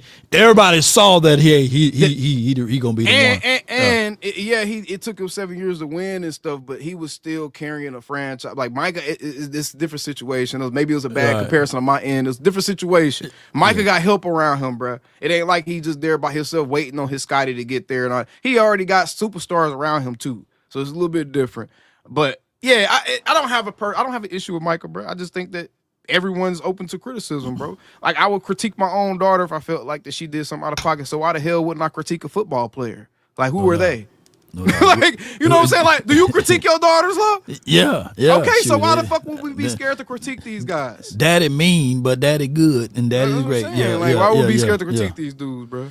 I got Jason Barnes is with the importance of running game. And the proven success of Dak with his good running game, even if Genty is gone, why not take the second best running back off the board? You got to trade back for me to feel comfortable with that. You got to trade back and get something else for me to feel comfortable with that. I think that's just bad draft economy. I think at that point, that's just bad draft economy. If you take Omarion Hampton at 12, that's bad draft economy, bro. You can still take Omarion Hampton, but you got to slide back just a little bit. Yeah. But you got to see who's willing to dance at that 12th spot. And I'm quite sure that it'd be a lot of people that want to get right there for that 12th spot. Because there's going to be a lot of premium players right there. That's a sweet spot, man, but it goes back to that mystery box thing. You know what I'm saying? Mm-hmm. All right, Norman, man. Boy, you ain't lying, boy. Y'all taking the money out. All of it. Come on with it. Come on. You're wasting my time now. Come on. Let me go ahead and get this Vince Sample dude up out of here, bro. He says, Law, I'm 60. This is from Norman. I thought I saw you in the chat area. You jumped into the green room, but he says, I'm 60, Law. AOC, I need to see the 6th or the 7th Super Bowl in my Cowboys lifetime. What we need is a best person in the hole that are open late, closed to the hole, stop giving away money. Right. So basically he's saying we just need to go ahead and get the best player available to clear up some of these holes, if I'm translating that right. Appreciate you, man. We will win. We will win. I just don't know when, you know. Ivy, appreciate you. He says Cooper Rush for the $4.99 will be a comp pick now, too. People who we cut don't count against the comp pick formula. Cooper Rush might be a little bit below the threshold, though, because his actual guarantee money is only like $4 million or three something. He might be below that threshold they just showed. Is it the value of the players, too? Like what they play? How well they play or perform? Yeah, something like that? That's an interesting. I'm going to have to look into that. That's an interesting. Yeah, T-Mac will be held here, y'all. Yeah. A lot of people. Soul Goddess, shout out to you again. She says she agree with you, Soul Goddess. Mm-hmm. Yeah. Love Micah, bro. Love Micah is just, man, I want people around me, bro. And this is to you, Law. Like, anybody around me, anybody that's on this journey with me, bro, in life, period, I feel like the only way you can continue to improve is if you remain self-aware, right? And sometimes remaining self-aware takes being able to have someone hold up a mirror for you. Yeah. I love Micah, but I feel like the people you love, you should always be willing to hold that mirror up for them when needed. And I'm not saying he's wrong, and by no means in the situation, but I am saying there can be a little, there's some adjustment that can be made to cover your own ass even more. You know what I'm saying? To cover your bases even more as far as keeping it clean, because it's not a good look when you have your teammate who just got paid this offseason saying he had to clear up. I wasn't commenting on that, y'all. I'm trying to stay out that petty, messy shit. That's not a good look, bro. Yeah. That's not a good. If your teammate is saying, don't attach my name to that petty stuff in regards to something that's going on with your star player and another former player, that's not good, bro. Got another super chat for the 1999, and I believe it's on your end too, bro. Said, go ahead. He said, "Hey, appreciate the $20 super chat, bro." He said, "AOC, I'm team trade Micah and get 3 first rounders." Bro, I'm team keep Micah, and I just hope that he, can be the leader that this team is going to need him to be if they invest into him. They're going to need him to grow up. Yeah. He has to grow up if they're going to invest into him this offseason. That to me is no question. As currently stands, Micah is not prepared to lead a locker room. He's not, bro. Is it to this degree though, bro? Just being 1,000? It depended on who asking. As far as what? The 3 first rounds. It depended on who asking. Like, if it's a team like the Eagles, you sitting there like, nah, man, nah, we hell good. nah, yeah. Kansas City Chiefs, you're like, nah, we good. Panthers came though. If the Panthers, Browns, one of these perpetual bottom feeder teams that can't really, even if you have to play them, it's like, whatever. You know what I'm saying? I don't want it to hurt us when we have to see them though. Yeah. That's the other thing about this whole trade Micah thing. Why it's kind of ridiculous, bro. You can't trade him right now because Micah could do the most darndest thing he possibly wanted to. If he get traded right now, he could possibly be like, nah, I ain't gonna sign with you. I'm gonna sign with the Eagles next offseason. Right. You can't trade Micah right now, bro. Can't. It's just like I said, it got to depends on trade who's Micah. on the other end. Hell, don't trade Micah, bro. It's not to the point where he needs to be traded. He does need, kind of adjust how you doing some things, but he don't need to be traded. He don't need to be traded. Yeah, so I'm team keep Micah, pay Micah. He should have been paid a month ago. That's where I'm at with it. That's my overall stance. But that don't mean I'm not gonna give critiques when necessary. Some of y'all just love slopping on these dudes. I don't understand it, bro. I don't understand it. None of these dudes sending y'all Christmas cards in the mail every year or nothing, and y'all just be wilding. Yeah, Jason Warren, shout out to you on the Facebook, says Micah needs to be a better leader in the locker room and off the field. Keep his mouth shut. Not about necessarily keeping his mouth shut. It's just having more discernment about what you choose to talk about. Just having more discernment about what you choose to talk about and how you choose to talk about it. That's it. He ain't got to shut up. He don't have to stop podcasting. It's like, bro, just have discernment about certain stuff. Like, I don't need to talk about this. My input isn't needed right here. Discretions, okay, discreet. Yeah. Any other thing, man? We giving y'all marathons at the marathon show, man. It's any other opening topics you want to go over and discuss before we depart?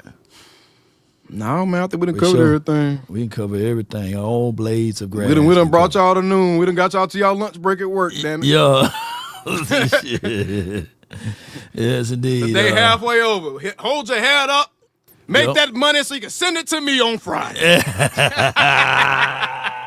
Sharing is caring, y'all. Be sure to hit that share button. And any breaking news, any updates on news or projections, man, be sure to check out AOC, man. Bro, you ain't doing a good job at all, bro. You ain't doing a good job, man. Appreciate it, bro. You doing a great job. If you don't find it on mine, it's probably on Law Channel, I promise you. Yes, indeed. Watch both of them. Get both of our opinions on any topic you see. Yeah. Ain't got to be one of the other. But, appreciate y'all, man. Appreciate you, Law. I guess we're about to wrap it up. Shit, we had a great stream today, man. Appreciate all y'all support too, bro. Yeah. Call Frankel and Frankel. Yes, indeed. Check out. He must not have no deliverables today. Man, hold on. It starts from the first phone call. Most of the time, you're going to talk to Gene Burkett, a 30-year partner. You're not going to talk to some employee that just got put on the phones that day. There are things that are so crucial, especially if it's a cataclysmic event, to have our experts get out and look at the vehicle, witness statements, photos, the whole thing. Call Frankel first. Chosen by the people, feared by the insurance companies. Call Frankel first. No doubt. Be sure to reach out to my partners, man. Frankel and Frankel. Personal injury lawyers. Even if you stump your big toe or that pinky toe on the edge of a coffee table at work, shoot, you better be on that phone. Hey, Frankel! Law told me to give y'all a call, man. I done stomped my pinky toe, and that must hurt, man. Shoot. Or if you had a job and they got one of them damn bed railings, and you hit your shin, shoot, hilarious, that's personal injury, man. You need to call Frankel and Frankel, whether it's big or small, a fender bender. Hey, true story. Somebody run in the back of you, you say, hey, I'm okay, I'm all right. 2 days later, your back and your neck all snapped up. Start sticking up on you. Yeah, insurance company said, no, we didn't already paid you. No, see, insurance companies take advantage of you. Frankel and Frankel, they won't. So be sure to reach out to them. And if you can't dial that number, visit frankelfirm.com. Come on with it, man. Shoot, y'all better watch out. He reminded you, didn't he? Yeah. He reminded me, hey, you on the staff over there? Look at the Dak on filthy call, Frankel. Look, that's some dedication, bro. No, real talk. Based off of a sponsor relations, he is got a relations with him. So whatever Law do, my guy Dak on filthy do, man. I appreciate you, bro. Come on with it, man. I appreciate you, man. And that's good stuff right there. What else you got, man? What else you got project going before we rock on up out of here? Oh, man, I posted a video right before we went live. Y'all be sure to go check that out. It's the Done in Dallas video, kind of breaking down the Trevon Diggs situation. And I got some, just keep an eye on the channel, man. Oh, I do want to say this while we on your platform, bro. And I might get you to do this with me too, by the way. Okay. Any of you guys that have family members, a son, if you have a teammate, if you're a high schooler, you're watching this, you have a teammate, and you guys are trying to get college coaches to see your film, send your huddle link to attackonsports@gmail.com. We are going to start a new segment on my show where I do reactions to multiple people's highlights, essentially, high school player highlights, hype you guys up, put it out there to a bigger audience so we can help some of these young men chase their dreams, bro. That's really what I'm trying to do. If there's even one or two college coaches watching any of our content and they end up seeing something like that and be like, oh, that kid got some game, then it was worth it. You know what I'm saying? So if you're a high school football player, a parent of high school football player, cousin, whatever, friend, teammate, tell a friend to tell a friend. attackonsports@gmail.com to be a part of my Dallas Cowboys Future Great segment. Yes, indeed. And this is not the James Harden and the O'Shea Jackson show. So y'all crazy. Let's start that, bro. Who said that shit? Whoever said that, ban him! O'Shea Jackson. Look at my 2 cents. I know he ain't talking. He looks like he about to read me a poem with that damn profile picture up there, boy. They got that turtleneck. He look like you ever watch Power, Monet? the damn the lawyer. Yeah.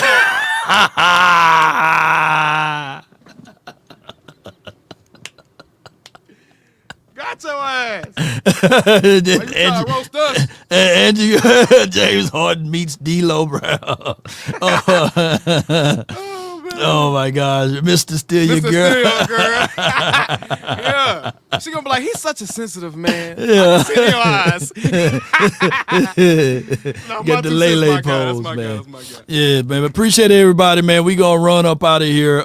Be sure to hit that like button, share this content, let people know where to go when it's time to tune in to Cowboys Sports and Beyond. I'm looking for my banner out. Here we go. And maybe we will see some news developing around the corner on this one. DC for life, not for sure. And I gotta hit that noise right here. Yeah. Come on with it. Timu Common.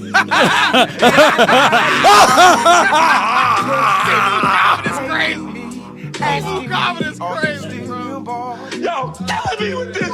That's nuts, bro. Timu Common. Y'all, what 2 said that? What 2 said that? You know it's funny when he had to laugh at it. He's a good sport. Real talk, man. Until next time. Peace. We out. Oh, I'm still them boy. I'm still them boy. Gotta hit that high note. Yeah, let him get that. You gotta hit that high note before we love. They know we done. Y'all listen to this damn music. Come on. Listen to them. TV. Peace out, y'all.